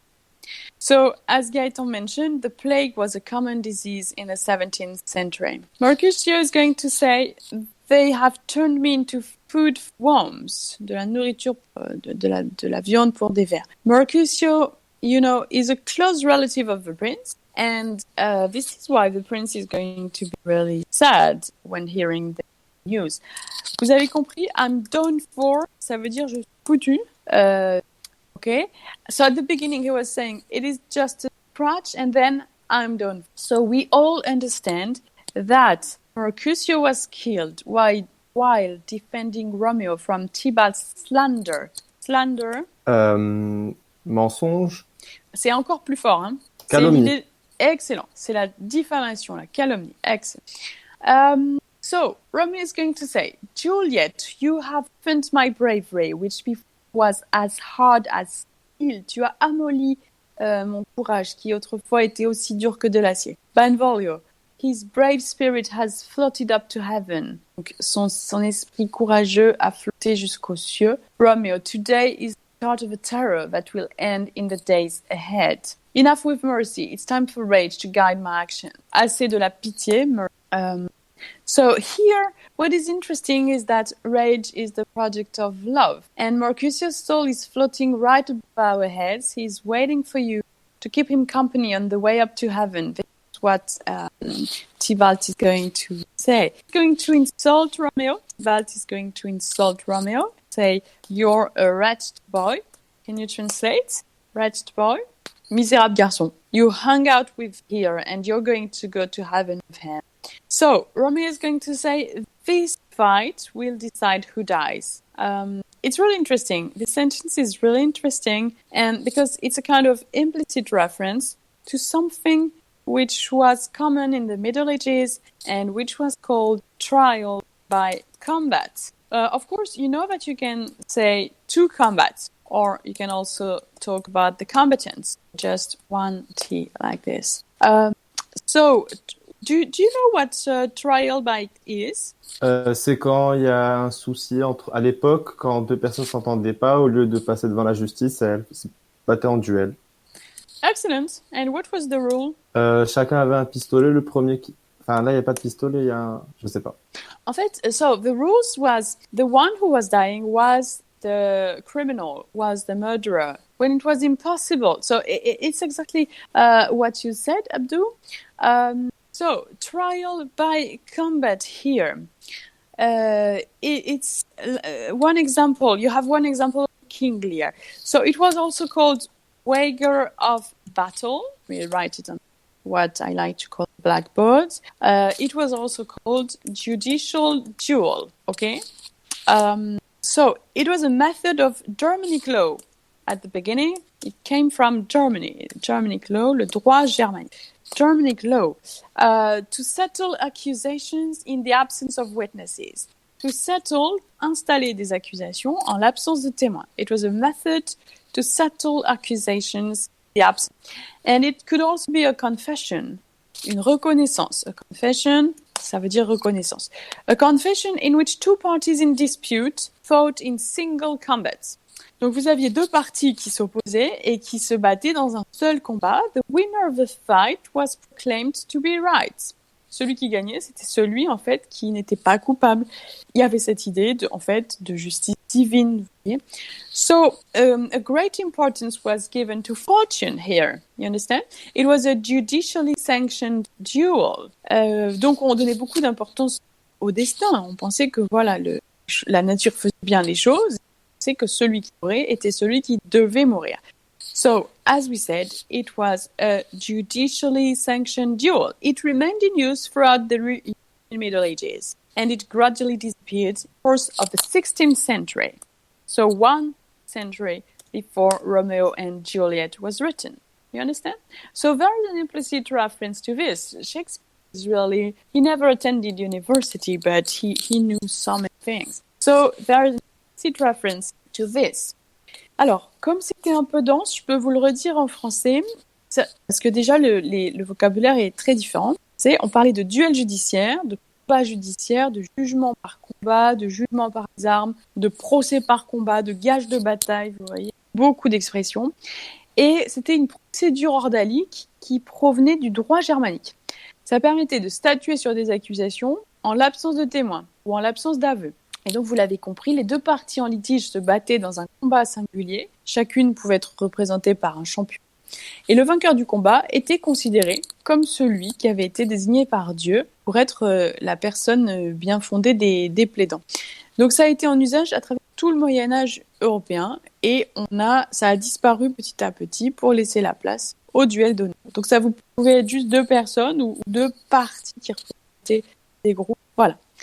So this fight will decide who dies, and Romeo here suggests that the gods will decide who dies. It's an implicit reference to fortune. The good one is going to be triumphant, like this. No, triumphant. Yes, like this. Okay. So Tybalt falls and dies, and Romeo is very young and very strong. Perhaps he's younger and stronger than. So Benvolio immediately thinks about the death penalty. He wants to protect Romeo. And there's a character who is mentioned at the end of the scene. His name is Petruchio. Do you remember who Petruchio is? No. Actually, Petruchio is Tybalt's page. C'est le page de Tybalt. Okay, so we have already finished. It's been 1 hour and a half, but we're talking together. Thank you for having listened to this. I hope it will be possible for everybody to speak first. But I think it's nice to be able to write and to be able to talk also, so we don't need to see each other. So good luck for everybody and be brave in this quite a strange period, but see you next week. Thank you very much. If you have questions, you can write your questions here. Voilà, je vais réfléchir à un moyen d'évaluer parce que là, donc j'ai une zéro qu'il faut rendre. Je vous la rendrai la semaine prochaine. Et la semaine prochaine, je vous indiquerai aussi les... Madame, ça coupe, on vous entend pas très bien. Ah bon? Non plus, je vous entends pas beaucoup, non. Ok, de toute façon, le cours est fini. Vous m'avez bien entendu globalement? Oui, très bien, sauf la fin. Ok. Et à un certain moment. Ah d'accord. Très bien. Donc le son est beaucoup mieux, mais j'ai un PC là le son est parfait, mais là dans ce cas-là je peux pas vous entendre. Et là c'est avec comment ça s'appelle, un smartphone, mais du coup le son est un peu moins bien. Voilà, écoutez, merci à vous, bon travail. Vous continuez de lire la suite pour la prochaine fois, comme ça on avance bien. Donc acte 3, scène 2 et acte 33. Et on se voit la semaine prochaine. Merci beaucoup madame, au revoir. Merci, c'est gentil, merci beaucoup. Au revoir. Au revoir. Alors, bonjour à tous. Est-ce que vous m'entendez? Clémence, vous êtes là? Sylvain, Thomas? Alors, il y a quelques absents, apparemment. Est-ce que vous pouvez me répondre? Par exemple, Clémence. Clémence, vous m'entendez? Alors, je ne vous entends pas, Clémence. Apparemment, Thomas, vous ne m'entendez pas. Sylvain? Ah oui. Si, c'est bon, parfait. Sylvain Duchesne, est-ce que vous pouvez parler? Oscar arrive. Il faut dire à Ethel que le cours commence. Ethel, je lui écris. Clémence, vous pouvez parler? Alors Clémence, on ne vous entend pas malheureusement. Oscar, est-ce que vous pouvez parler? Oscar? Sylvain, pouvez-vous parler? Vous m'entendez ou pas? Alors, Sylvain, votre micro a un problème, d'accord. Ce que je vais faire donc, c'est que... Alors, attendez. Qui nous a rejoint? Rostam. Qui est Rostam 1? Alors, je vous propose... Oscar, vous entendez, d'accord. Mais Oscar, est-ce que vous pouvez parler? Apparemment, non. Alors, ce que je vous propose, c'est que je vais faire court à partir de l'ordinateur et non du téléphone. Le téléphone, c'était simplement pour vous entendre. Enfin, écoutez, vous me dites, en fait, est-ce que le son est bon? Est-ce que c'est possible de me dire si le son est correct? Ça va? Oui, d'accord. Alors, dès que le son est moins bon, le son est bon, d'accord. Dès que c'est plus le cas, je vais passer sur l'ordinateur. OK? Okay, so today we are going to talk about Act 3, Scene 1. Alors, Lorelei, vous n'arrivez pas à rejoindre l'appel. Qui peut aider Lorelei, s'il vous plaît? Il faut que vous alliez dans Inside Shakespeare, d'accord? Alors, Lorelei, c'est bon? Vous allez, en fait... Alors, je vous laisse régler ça. On va commencer, d'accord? Donc, apparemment, tout le monde est là. Je ferai l'appel après à partir des noms qui sont là. Là, je m'en occuperai tout à l'heure. Donc, je vous disais, on va étudier... We're going to study Act 3, Scene 1. It's an interesting scene, a very violent scene, and there's a strong contrast because the previous scene was the one of the marriage between Romeo and Juliette. Okay, so it appears even more violent. So there's a reference to the boiling sun. The climate is very hot. The day is really sunny, and we can also understand that it's a reference to. Sorry, 1 second. I've got a problem. It's a reference to the fact that there. 1 second. I've got a big problem with my cat, who is on the roof. Okay. Okay, jumping cat from the roof. Sorry. So the sun is hot. There's a boiling sun, and they are also quick-tempered. The characters in Italy appear to be quite quick-tempered, according to Benvolio here. Okay, and they are going to fight. Mercutio is going to die in this scene, and Tybalt also. The prince is going to appear, and Romeo, is going to be exiled because he is the one who just killed Tybalt. So it's a difficult situation. We can really talk about dire circumstances because you understand that Romeo was he married Juliette in the previous scene, and now he killed Juliette's cousin. So it's a difficult situation. It's really a tragedy. Okay, so we are going to discover this scene together. As I was saying, the sun is boiling, and Benvolio suggests to Mercutio that they go indoors. To go indoors, remember this, means to go inside. Alors, je suggère que, comme d'habitude, je vous donne le plus de vocabulaire possible, plein d'expressions, etc. Et de temps en temps, vous prenez la parole pour reprendre tous ces éléments. Et puis, si vous voulez prendre la parole à chaque instant, vous le pouvez. Il suffit donc d'écrire d'abord sur le tableau Ensai court et ensuite, je vous donne la parole. Okay, so Benvolio suggests to go indoors because he fears that a brawl would be unavoidable should they encounter Capulet men. A brawl means a fight, and you understand should they encounter Capulet men, dans le cas où ils rencontreraient des Capulets. So, Mercutio replies that Benvolio has as quick a temper as any man in Italy. So this is what I was suggesting. This is what he thinks. They are quick-tempered. Italians, according to Benvolio, are quick-tempered. He has quick a temper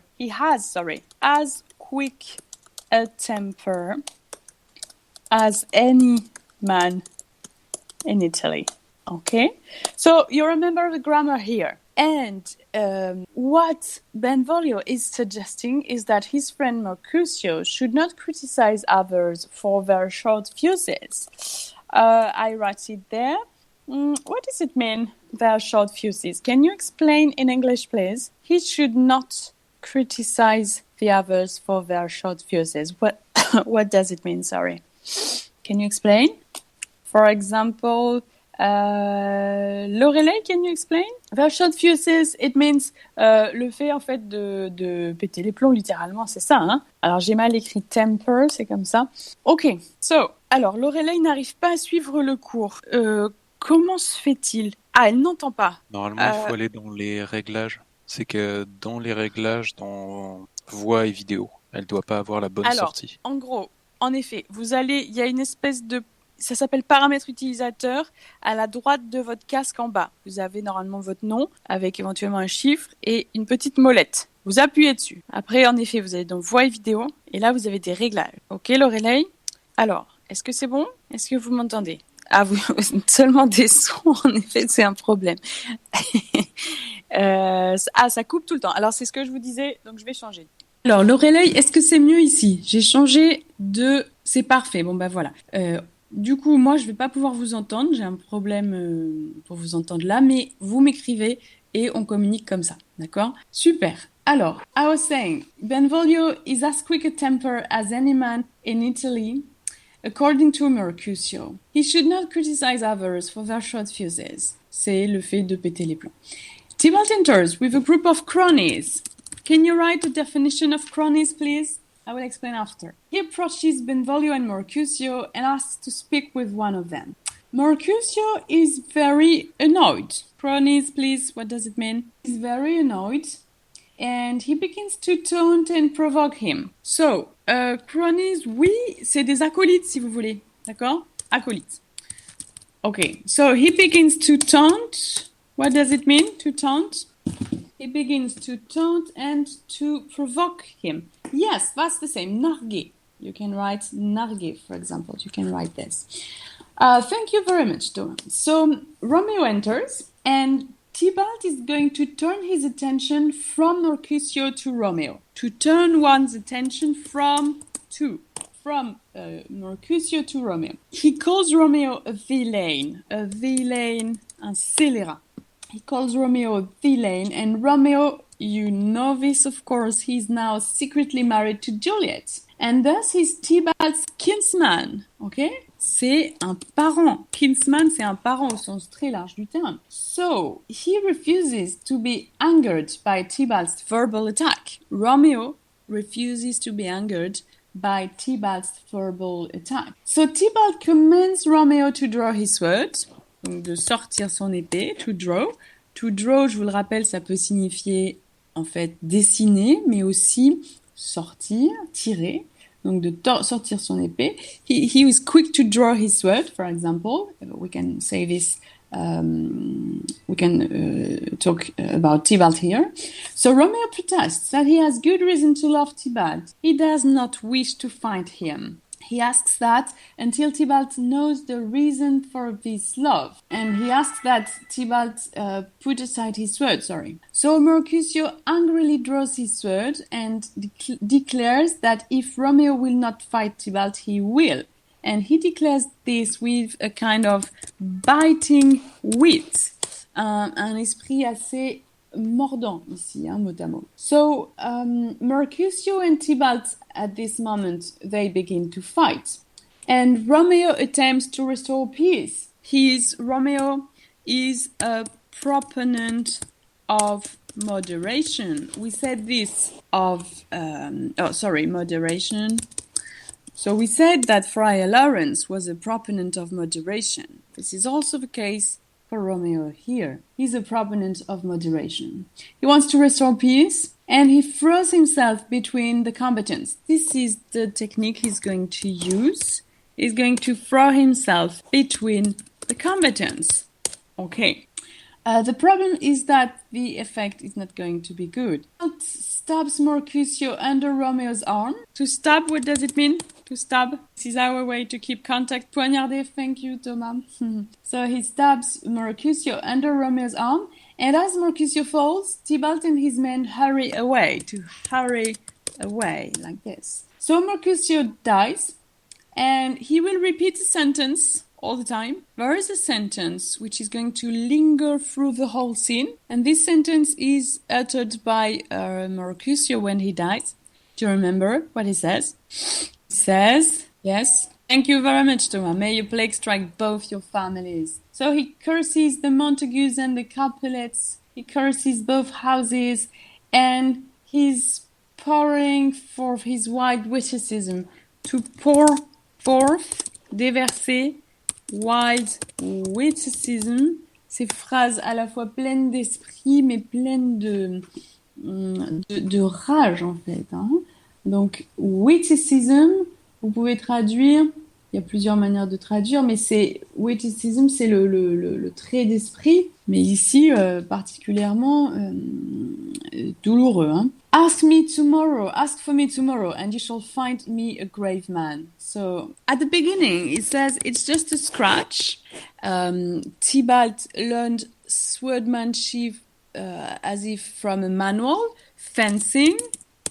D'accord? Donc, l'escrime. Swordmanship, donc c'est l'art du sabre.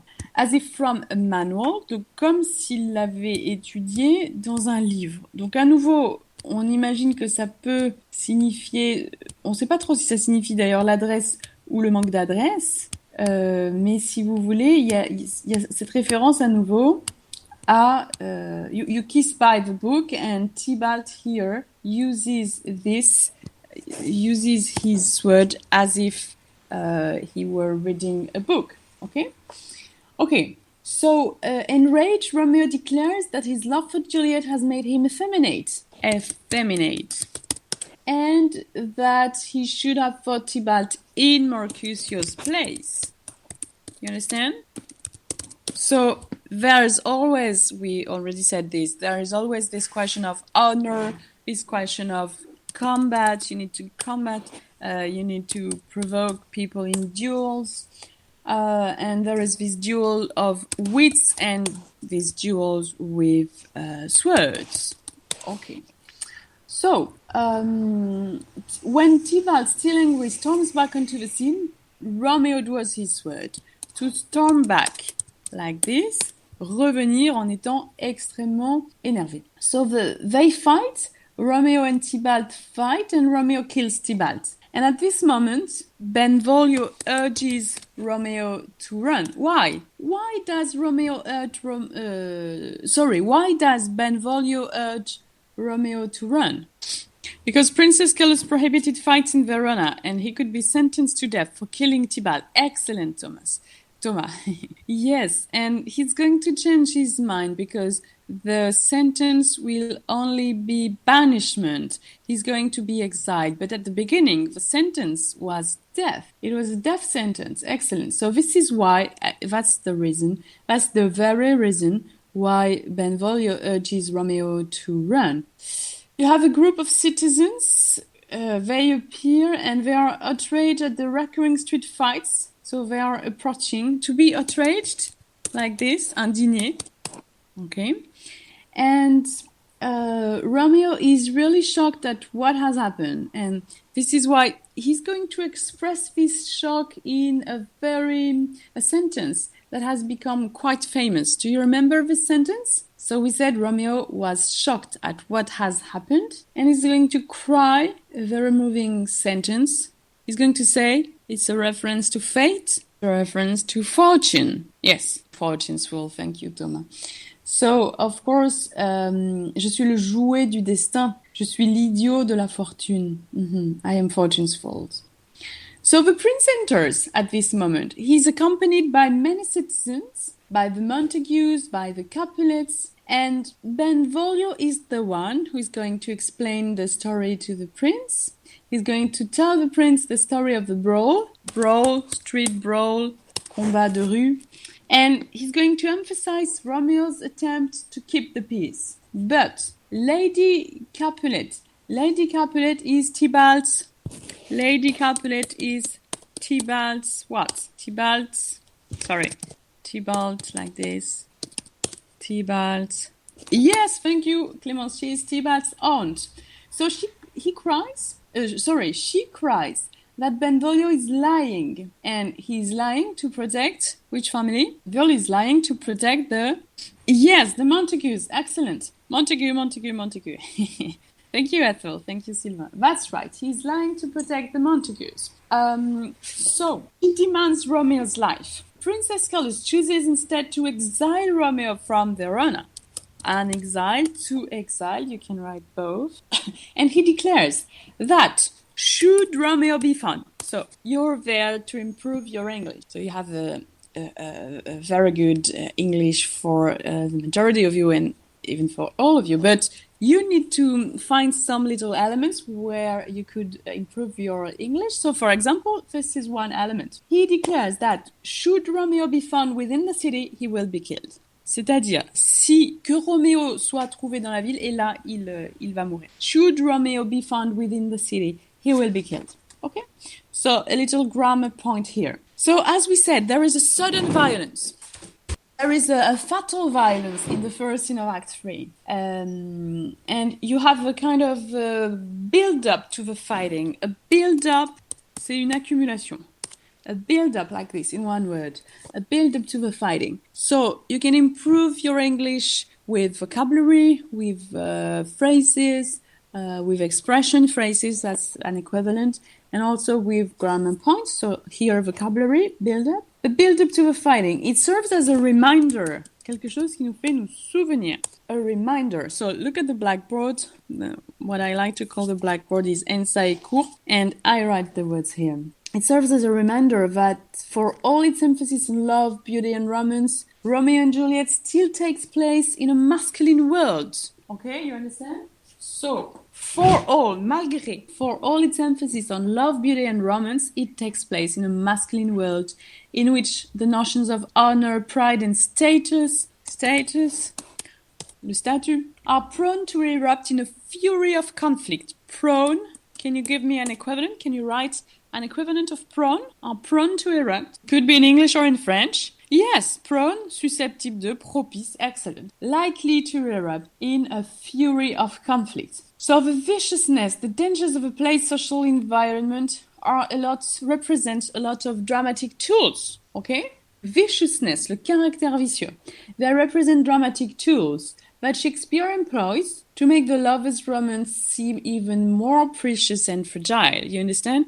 We find a lot of contrasts. And the fact that you have this violence, this confrontation to the violence, create the contrast with the love. So this love appears even more precious and fragile. This is why we can say that this viciousness is a kind of dramatic tool. And we can also say that the relationship between Romeo and Juliet is the audience's only respite.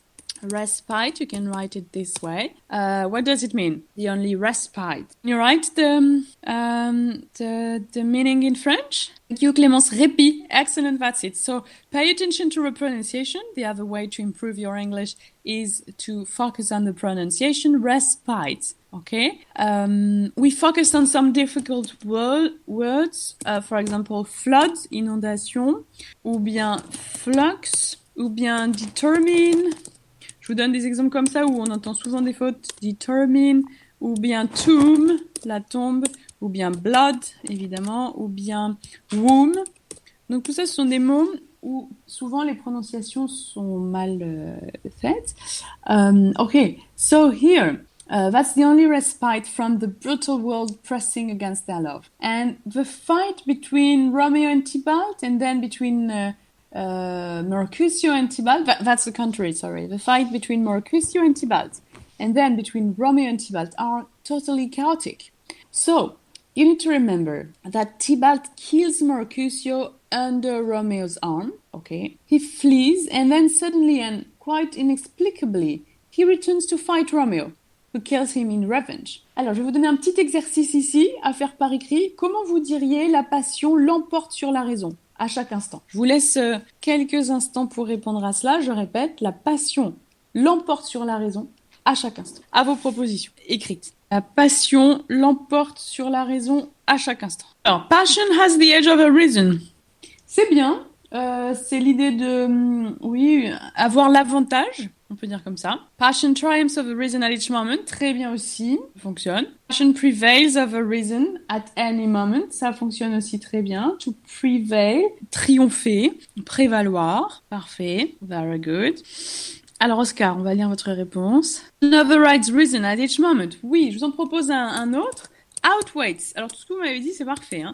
Outweighs, passion outweighs reason at every turn. That's very good.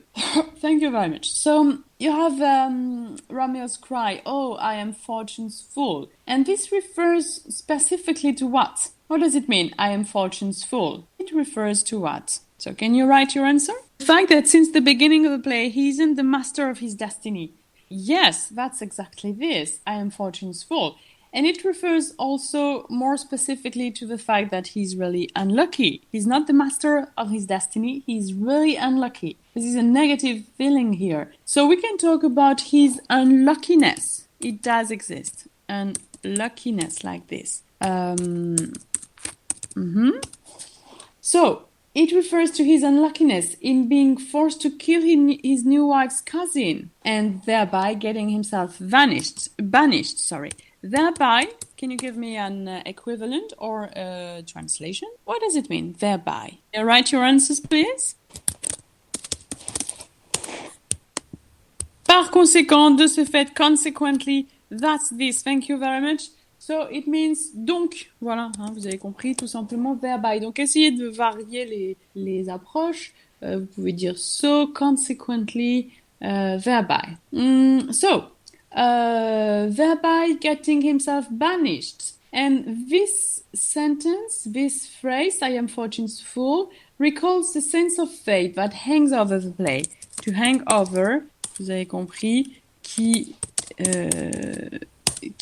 se, comment dire, à laquelle la pièce est suspendue, auquel la pièce est suspendue. So Mercutio's response to his fate, however, is notable in the way it's, so I've got a question here. How would you pronounce it?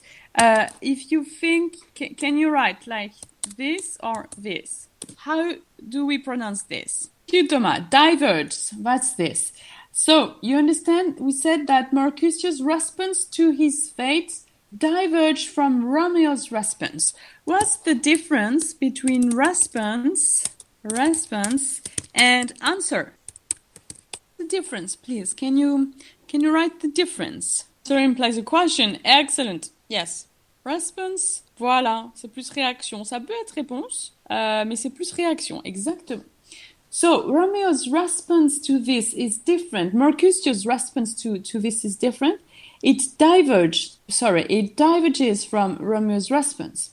Why? It's quite easy. It's just because Romeo blames fate, fortune, for what has happened to him. Romeo blames fate. Il rend la fortune responsable. And on the contrary, Mercutio curses the Montagues and the Capulets. So he seems to see people as the cause of his death. He gives no credit to any larger force. To give credit, c'est facile, accorder du crédit. So everybody understood this? Mercutio gives no credit to any larger force, and all the while, pendant ce temps-là, Romeo blames fate. Okay. So, we mentioned this earlier. In Elizabethan society, this society generally believed that a man too much in love lost his manliness. Manliness, how would you translate this? Man too much in love, yes, masculinité, virilité, voilà.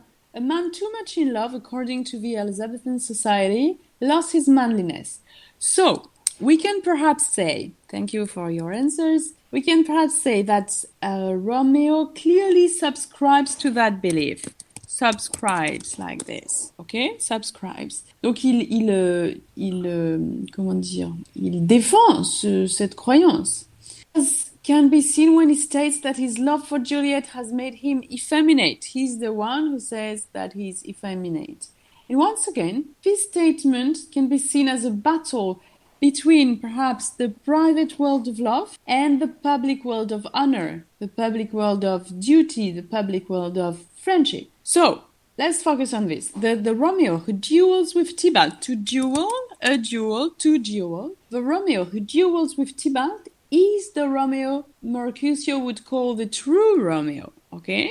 So he thinks we must focus on his manliness. But the Romeo who sought to avoid confrontation, the Romeo who sought to avoid confrontation out of concern for his wife. Out of concern means par souci de. Out of concern for his wife is the person Juliette would recognize as her loving Romeo. You know, so they don't have the same image. The true Romeo for Juliette is not the true Romeo for Benvolio. You understand? Okay, so the word effeminate is applied to the public word of honor upon those things it does not respect. You understand? In using the term to describe his present state, Romeo accepts the responsibilities that rest upon him. Thrust, like this. Les responsabilités qui lui sont rattachées by the social institutions of honor and family duty. Okay. So, the arrival of the prince, the arrival of the angry citizens, shifts the focus. Changes the focus, you know? It shifts the focus of the play to a different sort of public sphere. So you must remember that Romeo's killing of Tybalt is marked by a kind of rashness, un emportement, vengeance, la vengeance, revenge, you can also say. So those characteristics were prized by noblemen. Prized means rated highly. Those qualities were rated highly by my parents, for example. So those qualities were prized by noblemen. But it can threaten the public order that citizens desire. Okay, so those characteristics were prized by noblemen, vengeance, rashness, but they were threatening the public order at the same time. So you must remember that the prince, Aeschylus, has a responsibility to uphold. Ça, c'est une colocation. A responsibility to uphold. Respecter ses responsabilités, tenir ses responsabilités. Okay? So, Romeo is banished from Verona because he has displayed such traits. Rashness, vengeance. Traits means characteristics. Okay?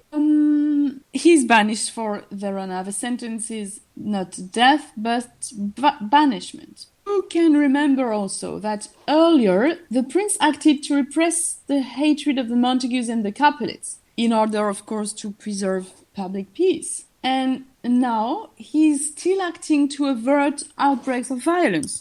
To avert, can you write your translation or an equivalent in English? Something that is synonymous with this in English. To be synonymous with, an equivalent of, a translation for. Thank you very much. To prevent, to avoid, éviter, that's this. To avert outbreaks, donc d'éviter des poussées de violence. So, the prince unwittingly, what does it mean? Unwittingly? Oh, sorry. Unwittingly, like this. Oh, I've got a problem. Unwittingly. Okay.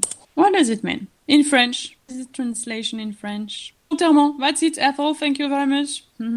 It means à son insu aussi, hein, d'accord? On peut regarder cette expression involontairement. So, the prince unwittingly acts. C'est aussi inconsciemment, vous voyez, il n'est pas au courant que ça va faire ça. Unwittingly acts to thwart the love of Romeo and Juliet. To thwart, what does it mean? Thwart, we saw this word already. Vous avez peut-être oublié, ça veut dire, non, disrupt, oui. Enfin, disrupt, en fait, thwart, c'est très précisément déjouer. Parce que disrupt, c'est perturber, interrompre, oui. Donc, c'est très proche, mais bon, déjouer. Thwart, vous retenez ça. Donc, thwart the love between Romeo and Juliet. So, consequently, the stress is on the first syllable. Consequently, with their love censored, not only by the Montagues and the Capulets, but also by the ruler of Verona, the sovereign, le souverain. Romeo and Juliet's relationship puts Romeo in danger of a reprisal. D'accord? Qu'est-ce que ça veut dire, reprisal? Attention à la prononciation. Reprisal, ce sont... Parfait, merci Clémence, des représailles. reprisal both from Juliette's kinsmen and from the state. You understand? So I can repeat. The love is censored by the Montagues and by the Capulets, of course you know this. It is also censored by the ruler of Verona. So the relationship between Romeo and Juliet puts Romeo in danger of a violent reprisal from Juliet's kinsmen and from the state. It's easy to understand, of course. Okay, so what I suggest now is a little exercise for you. You can organize your notes, remember the new words, and perhaps in 2 or 3 minutes, it could be good. The problem is... Okay, no, I will listen to you with my smartphone. So 2 or 3 minutes and then I listen to you. Okay? I won't be able to talk, but I will be able to listen. And I will be able to write. Okay, 2 or 3 minutes. So just a summary, remember the words and you will be the one talking. Alors, je vais vous écouter. Qui veut prendre la parole? Par exemple, Anatole. On vous a pas entendu depuis. C'est possible? Alors, qui veut bien prendre la parole, s'il vous plaît? Alors, Oscar. On peut vous écouter, Oscar? Dans ce cas, alors, qui a un micro qui fonctionne? Il y avait Sylvain, non? Non, ah non, pardon, Sylvain, votre micro ne fonctionne pas. Clémence, votre micro fonctionne? Bon, dans ce cas, ok. Dans ce cas, Thomas, écoutez, on va écouter Thomas. Okay. If you agree, of course. Yeah. Okay, thank you very much. So at the beginning of the scene, Benvolio and Mercutio are wandering in the streets of Verona by a hot afternoon after Romeo and Juliet's secret wedding. Benvolio, at the beginning of the scene, acts as a proponent of moderation by advising Mercutio that the both of us go indoors to avoid any brawl they could have with Capulets. Then Tybalt and some cronies enter, and they meet. Yeah, sorry. There was a part before that where both of the Capulets debate about quick-temperedness. Italian quick-temperedness, sorry. So Tybalt enters with cronies and taunts Benvolio and Mercutio. And they start to, they start to pick at each other, P-I-C-K, to... P-I-C-K? Yeah, pick? I don't know if the words exist. What do you want to say? They response to each other, they taunt each other. But I thought there was another word for this. Yes, but pick, it means to choose. It's pick, ça veut dire soit prendre ou choisir. Yes. To taunt, ça veut dire, se provoquer. To taunt. Yeah, Qu'est-ce que vous voulez to my imagination. No, they taunt each other. Mm-hmm. Because Tybalt is looking for Romeo to provoke Romeo and to duel Romeo. Et juste pour vous répondre, pique, ça peut vouloir dire piquer, mais peut-être, il y a un sens symbolique aussi, mais disons que c'est pas le plus utilisé. Mais c'est plutôt piquer au sens littéral. En fait, je pensais plutôt en français, on pourrait dire justement s'envoyer des piques. Mm-hmm. Et je croyais qu'il y avait un verbe en anglais que pick en anglais pouvait vouloir dire ça, mais j'ai dû me tromper. Oui, puisque c'est plutôt, par exemple, pikes pour des pics comme ça, mais oui, d'accord. Taunt est vraiment envoyer des pics, on traduira par taunt. Mm-hmm. Okay. Taunt, pardon. Mm-hmm. Okay. So after Tybalt, Benvolio, and Mercutio's encounter, Romeo enters and refuses to be provoked by Tybalt as his now one of his kinsmen, without Tybalt knowing it. Because of the secret wedding. So at first he's a proponent of moderation, for example, by saying, I love your name as much as I love mine, because of Juliet. As Mercutio thinks, as well as Romeo afterwards, that Romeo lost his masculinity, he declared that if Romeo doesn't fight Tybalt, he will. In his place. So Tybalt and Mercutio fight, and Romeo tries to throw himself between the two combatants. But Tybalt manages to stab Mercutio under Romeo's arm. Afterwards, he flees with his men. And as Mercutio is dying, he first thinks that it's nothing but a scratch, but then realizes he's going to die. And curses both their families by saying that he wishes that a plague strikes both their families. Afterward, he pours forth wild witticism, regarding Capulet and Montague, and then he dies, and his corpse is moved. Then Tybalt comes back, what Romeo's cannot bear, and this time he will fight him and kills Tybalt. Benvolio advises Romeo to flee Verona because he fears the consequences of this act, as the Prince Ischalus prohibited, forbid fights in Verona, so he could be condemned to death, or so he thinks, because when Prince Ischalus comes to the fighting scene with both Capulet and Montague families, and after being explained the situation by Benvolio, he only declares that Romeo is banished from the city, and that if he were seen in Verona after this sentence, he would be killed. If he were to be seen, we can also say, yes, if he were to be seen. Yeah, excellent. That's very good. Thank you very much, Thomas. I'm going to talk with the computer now.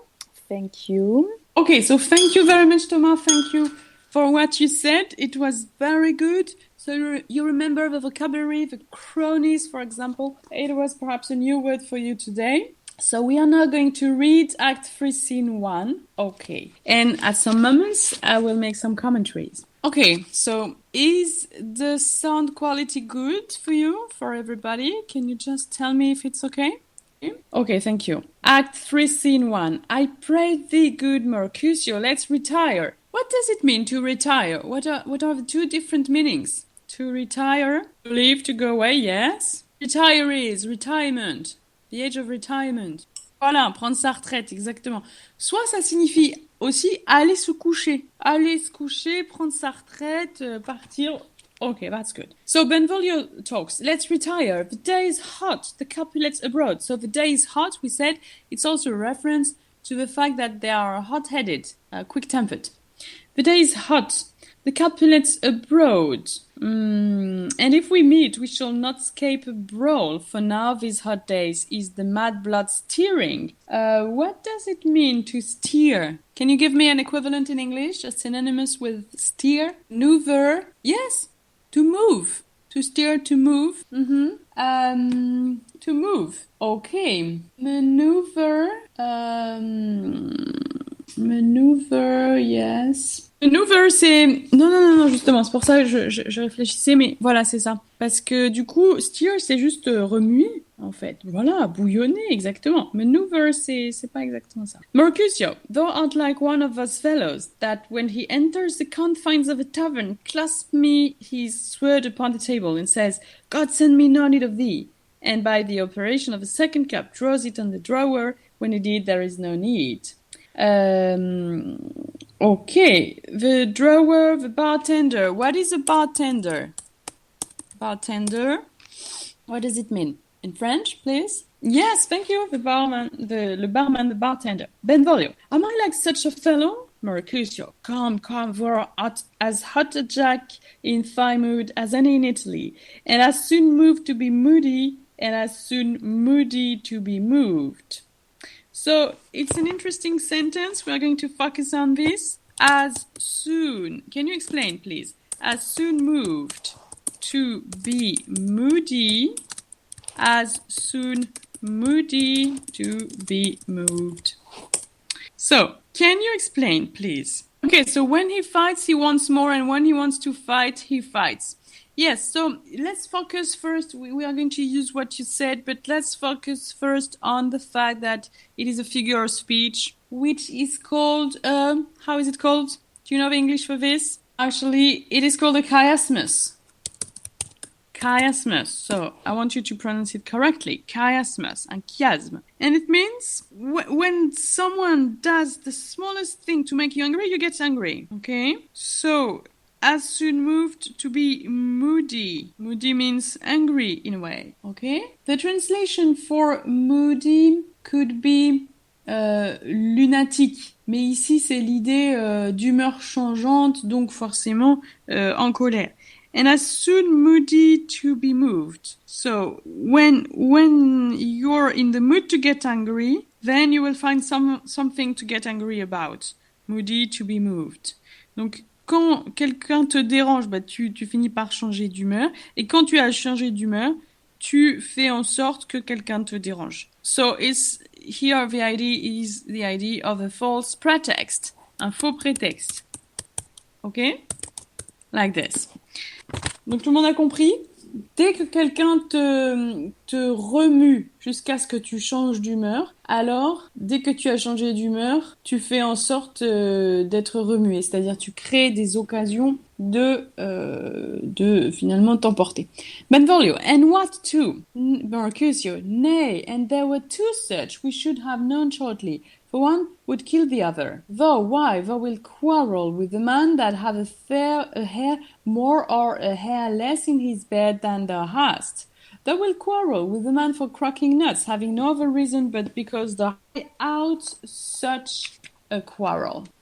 Thy head is as full of quarrels as an egg is full of meat, and yet thy head hath been bitten as idle as an egg for quarrelling. Thou hast quarrelled with a man for coughing in the street, because he hath wakened thy dog that hath lain asleep in the sun. Didst thou not fall out with a tailor for wearing his new doublet before Easter, with an hour for tying his new shoes with old ribbon? And yet thou wilt tutor me from quarrelling.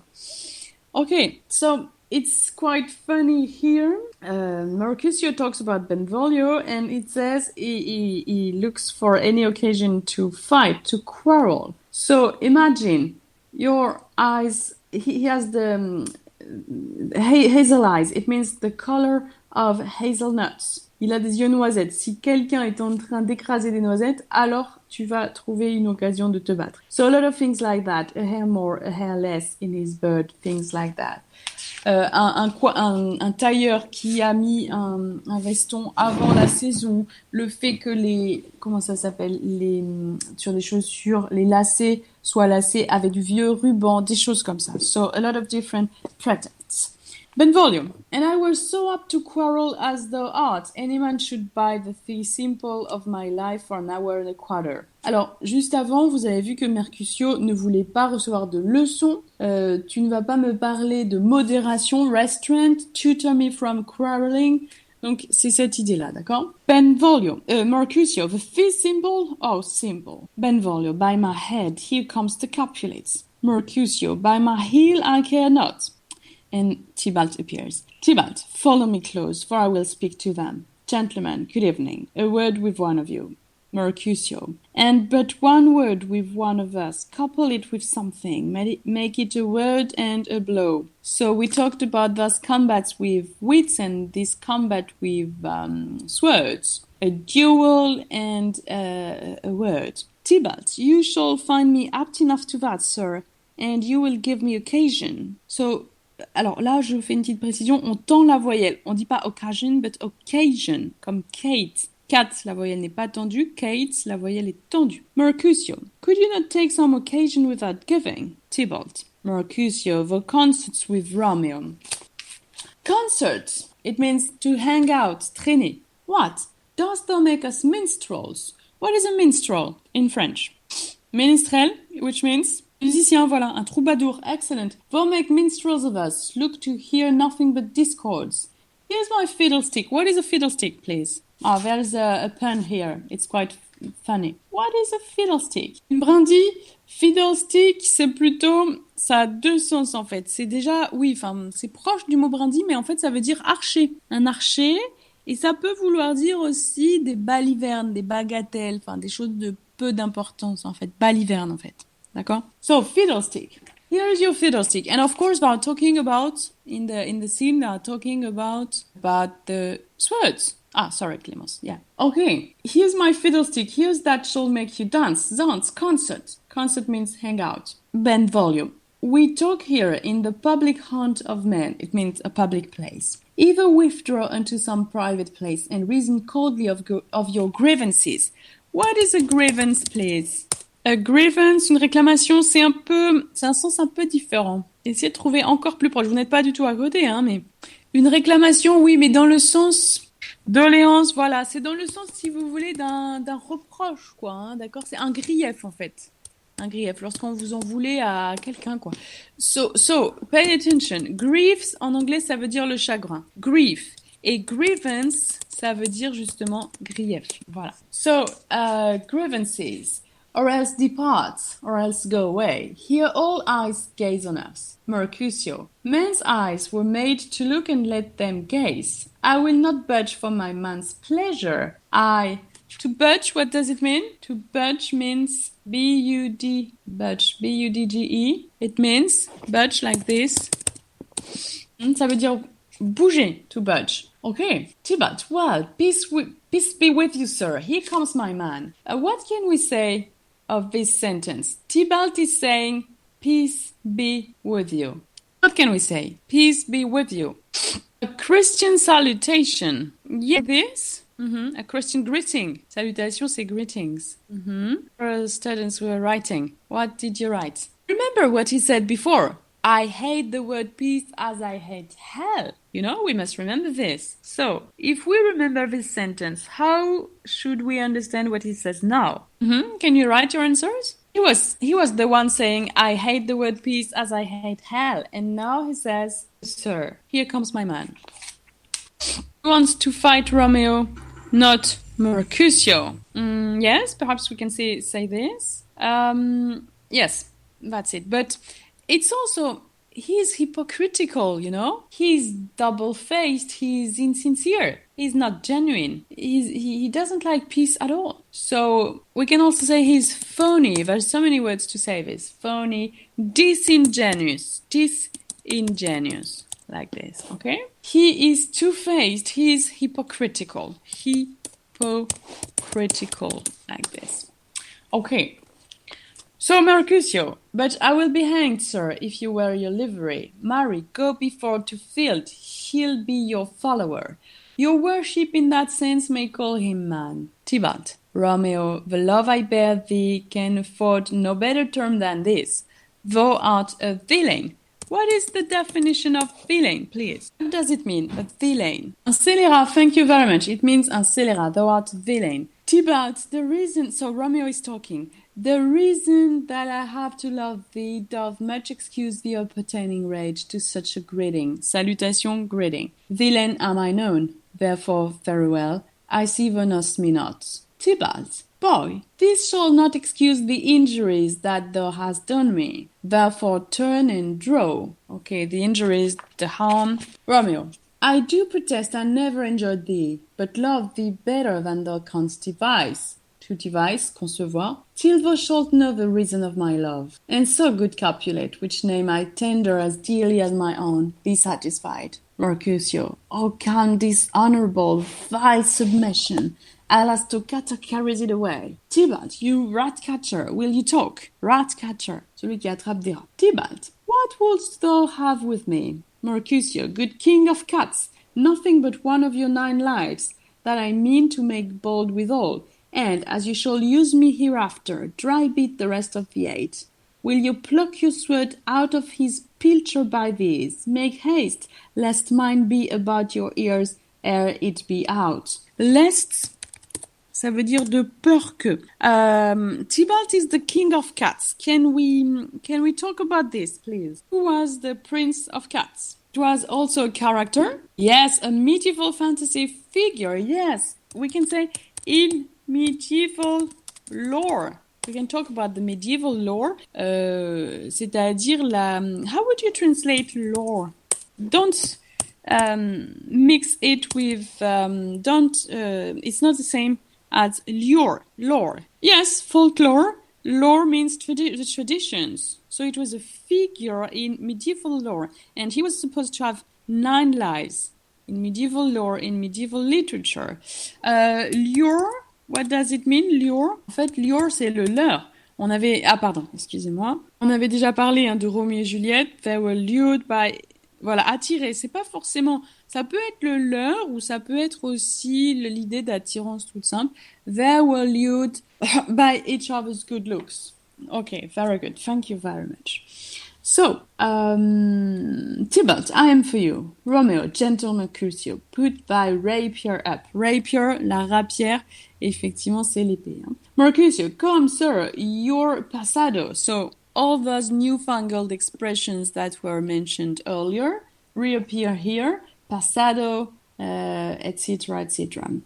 Mercutio and Tybalt fight. Romeo draws his sword, draw Benvolio, beat down their weapons. Gentlemen, for shame, forbear this outrage. Tybalt, Mercutio, the prince expressly hath forbidden banding in Verona streets. To bandy, ça veut dire échanger ou brandir, donc brandir les armes, échanger des coups, to fight. Hold, Tybalt, good Mercutio. Romeo tries to break up the fight. Tybalt stabs Mercutio under Romeo's arm. Petruchio. Petruchio, do you know who Petruchio is? Who is he? Tybalt's kinsman, Tybalt's page, yes. So it's Tybalt's page. C'est le page de Tybalt. Thank you. Thank you, Sylvain. Thank you, Thomas. So, away, Tybalt. Mercutio, I am hurt. A plague of both your houses. I am spared. Is he gone and have nothing? Benvolio, what? Are they hurt? Mercutio, a scratch, a scratch. What does it mean, a scratch? In French. Can you write the French for this? A scratch? Excellent, une égratignure. A scratch, marry, it is enough. Where is my page? Go, villain, fetch a surgeon. Va chercher un chirurgien. To fetch, c'est aller chercher. Fetch a surgeon. Romeo, courage, man, the hurt cannot be much. Mercutio, no, 'tis not so deep as a well, nor so wide as a church door. So, you know, he still keeps his sense of humor here. He knows he's going to die and he says, c'est pas aussi profond qu'un puits et pas aussi large qu'une porte d'église. But 'tis enough, till serve. Till serve, it means it will kill me.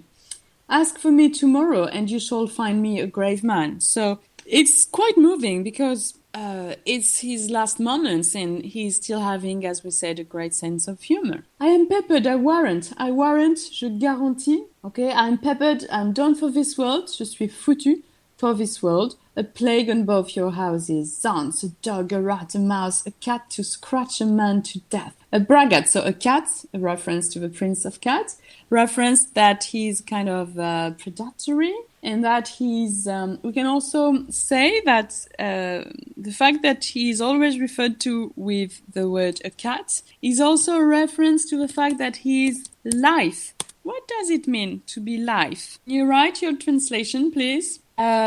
If you don't know, perhaps I can give a hint. It's the same as nimble. Life, nimble. Oh, you don't know? Yes, and in English it also exists, agile. So you have the choice. It means exactly the same. Life, nimble, and agile. So we can say that Tybalt is a predatory and he is life, nimble, and agile. Okay, so a braggart, un vantard, a rogue, un voyou, a villain that fights by the book of arithmetic. So Romeo kisses by the book and here Tybalt fights by the book of arithmetic. So we don't know if it's good or... We don't know if it means, okay, he used swordmanship perfectly. Swordmanship, c'est l'art du sabre. Swordmanship.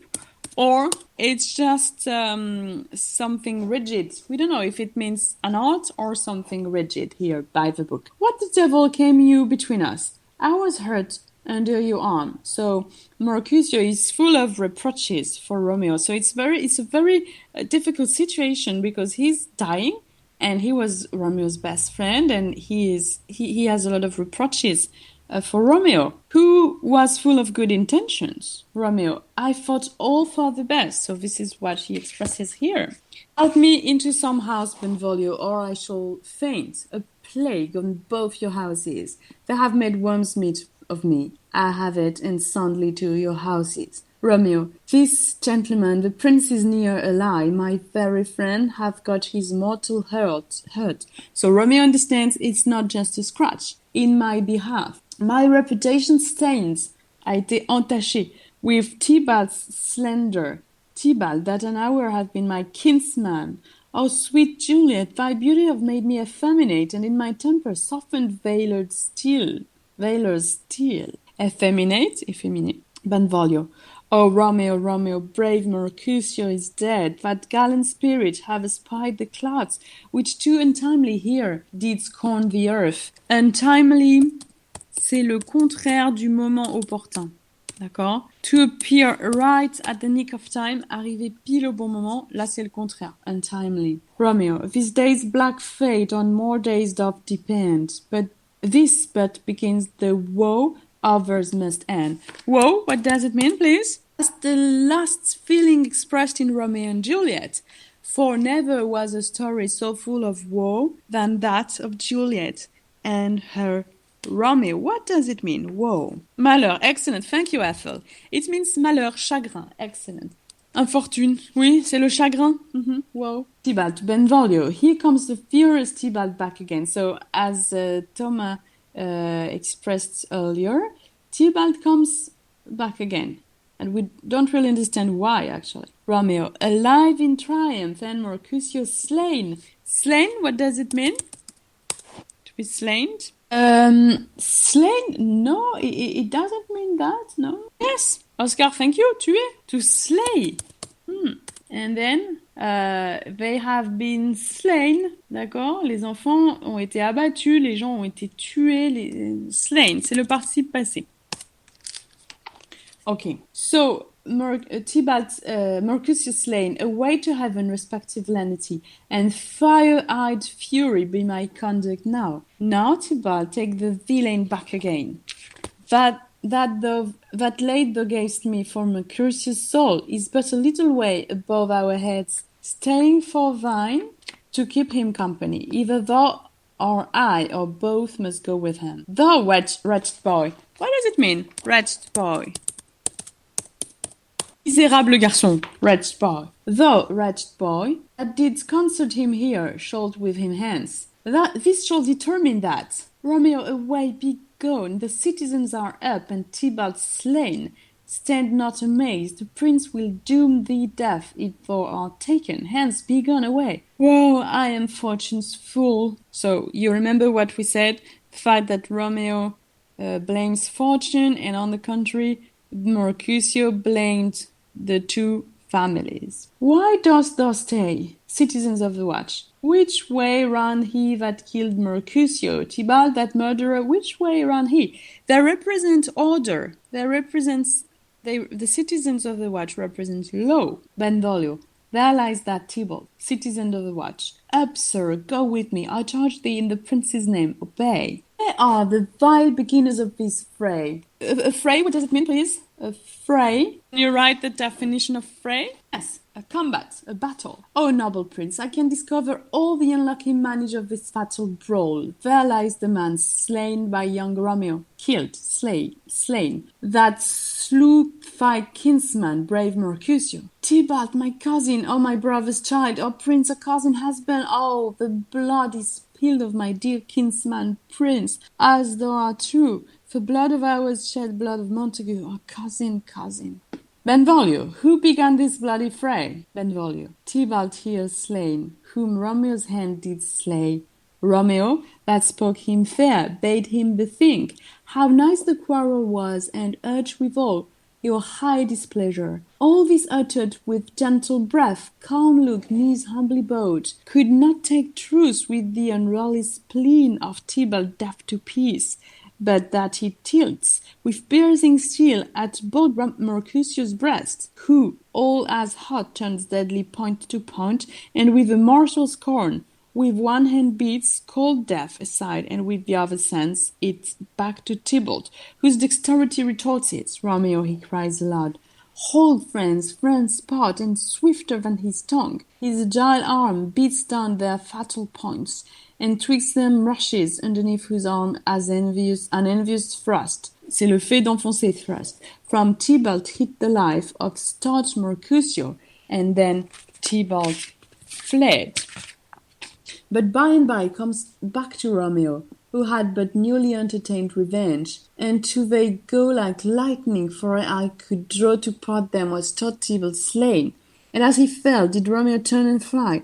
This is the truth. I'll let Benvolio die. Lady Capulet, he is a kinsman to the Montague. Affection makes him false. He speaks not true. Some 20 of them fought in his black strife, and all those 20 could but kill one life. I beg for justice, which thou prates must give. Romeo slew Tybalt. Romeo must not leave. Romeo slew him. So, you have slay, slew, slain. Okay?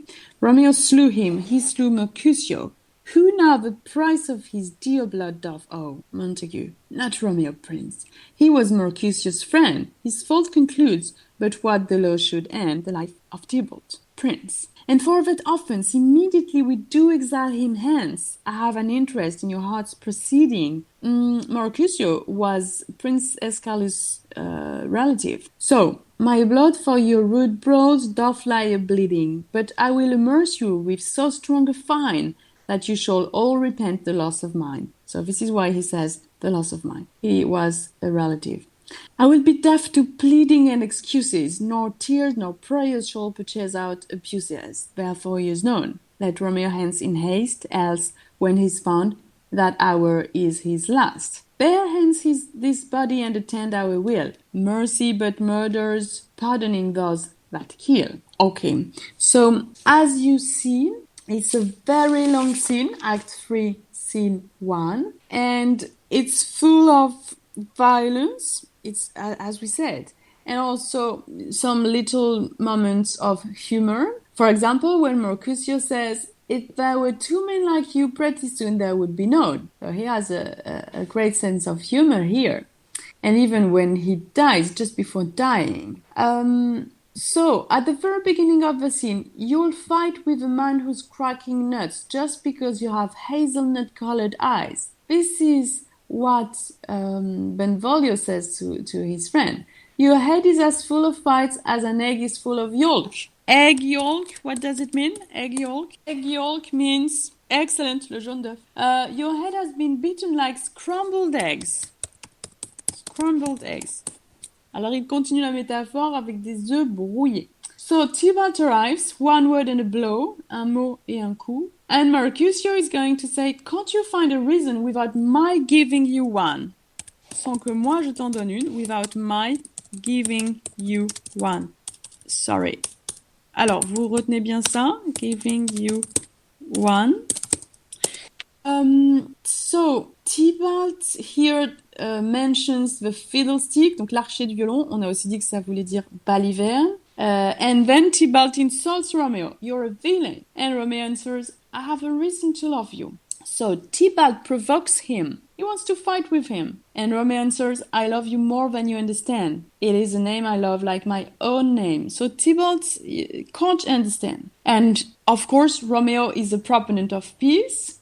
Mercutio is going to say that the thrust of a sword will end this surrender. Thrust, on l'a dit tout à l'heure, c'était le fait d'enfoncer.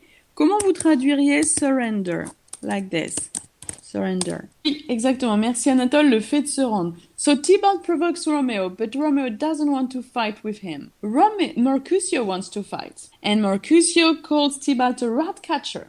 So as we said, Mercutio talks about Tybalt calling him the king of cats, the prince of cats, who is a figure from medieval lore. And his first name was also Tybalt. Son prénom, first name, was also Tybalt. Okay?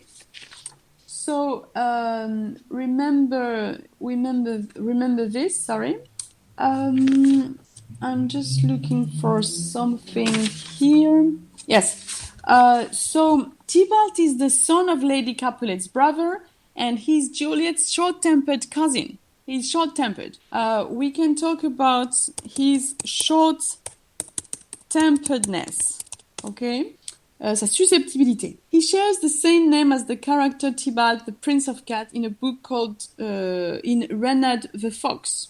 So it's the point of mockery in the play. point of mockery. So Mercutio repeatedly calls Tybalt the Prince of Cats, and he refers to Tybalt as the good Prince of Cats, King of Cats, because his demeanor. What does it mean, demeanor? His demeanor, you also have, we can talk about a misdemeanor. What does it mean, please? Finish in 2 minutes. I just need to give you some more information, but we have just 2 minutes left. Demeanor, misdemeanor, what does it mean? No, demeanor, c'est l'attitude. Misdemeanor, c'est un délit, un méfait. So, his demeanor is much like a cat's. He's predatory, he's quarrelsome. Quarrelsome, ça veut dire belliqueux. He's quarrelsome. Okay, so he is, we can mention his stealthiness, sa furtivité. Stealthiness, like this. Okay, so he's a guy to watch out for. C'est un personnage dont on doit se méfier, to watch out for. Okay? He is quite dangerous, actually. Okay, so Romeo tries to prevent Mercutio from fighting with Tybalt. And he talks about Prince Ascalus' decree, but actually it's not going to be enough. So Mercutio talks about the scratch. Romeo is optimistic, it couldn't be that bad, but actually we are going to understand that it is very bad. I'm done for in this world, I believe. So Mercutio is still talkative, and he says that Tybalt fights like he learned swordmanship from a manual, and he reproaches Romeo to have come in between them. In between. You can remember this, in between. It's all the time, may a plague strike both your families. The plague was a common disease in the 17th century, the bubonic plague, and the people suffering from those symptoms were put into quarantine. They were quarantined, okay? As we said, Mercutio is a close relative of the prince, so you can remember this. And he was killed while defending Romeo from Tybalt's slander. Slander, ça veut dire la calomnie. La diffamation. Okay. So I just wanted to finish with a reference to something Romeo says. Romeo is going to say, this fight will decide who dies. It's an implicit reference to a trial by combat. A trial by combat was also called a wager of battle. And it was a dispute, a combat between two combatants, and the winner of the fight was proclaimed to be right. So we can mention the importance given to fortune. It was a judicially sanctioned duel. It remained in use throughout the European Middle Ages, and it gradually disappeared in the course of the 16th century. Okay? So when Romeo says this fight will decide who dies, he suggests that the gods will decide who dies. The good one is going to be triumphant. Tybalt falls and dies. Romeo is very young. He's also very strong. He's going to be triumphant. So this is what I wanted to tell you. Okay, so thank you very much. We have finished, actually. What I suggest is that you read Act 3, Scene 2 for the next course. Alors, je reprends la parole en français. Pour la prochaine fois, je vous donnerai aussi des indications sur la manière dont vous serez évalué, parce que vous avez compris, ça va durer un petit peu ce confinement. Donc, la semaine prochaine, je vous expliquerai comment on va faire. Voilà, et donc je vous donnerai aussi les notes de vos copies la semaine prochaine. J'ai déjà des copies là. Et puis, on aura donc une interrogation, non pas la semaine prochaine, mais dans 2 semaines. Voilà, alors bonne semaine à vous. Et puis on s'en est sorti finalement là avec ces différentes techniques. Donc voilà, c'est bien, vous écrivez. Bon, j'entends Thomas, on a au moins une interaction orale à chaque cours, c'est déjà ça. Voilà, merci à vous. J'espère que vous m'avez bien entendu. Et puis je vous dis donc à la semaine prochaine. Voilà, bonne semaine. Au revoir Thomas. Goodbye Sylvain. Goodbye Anatole. Goodbye Clémence. And goodbye. Thank you.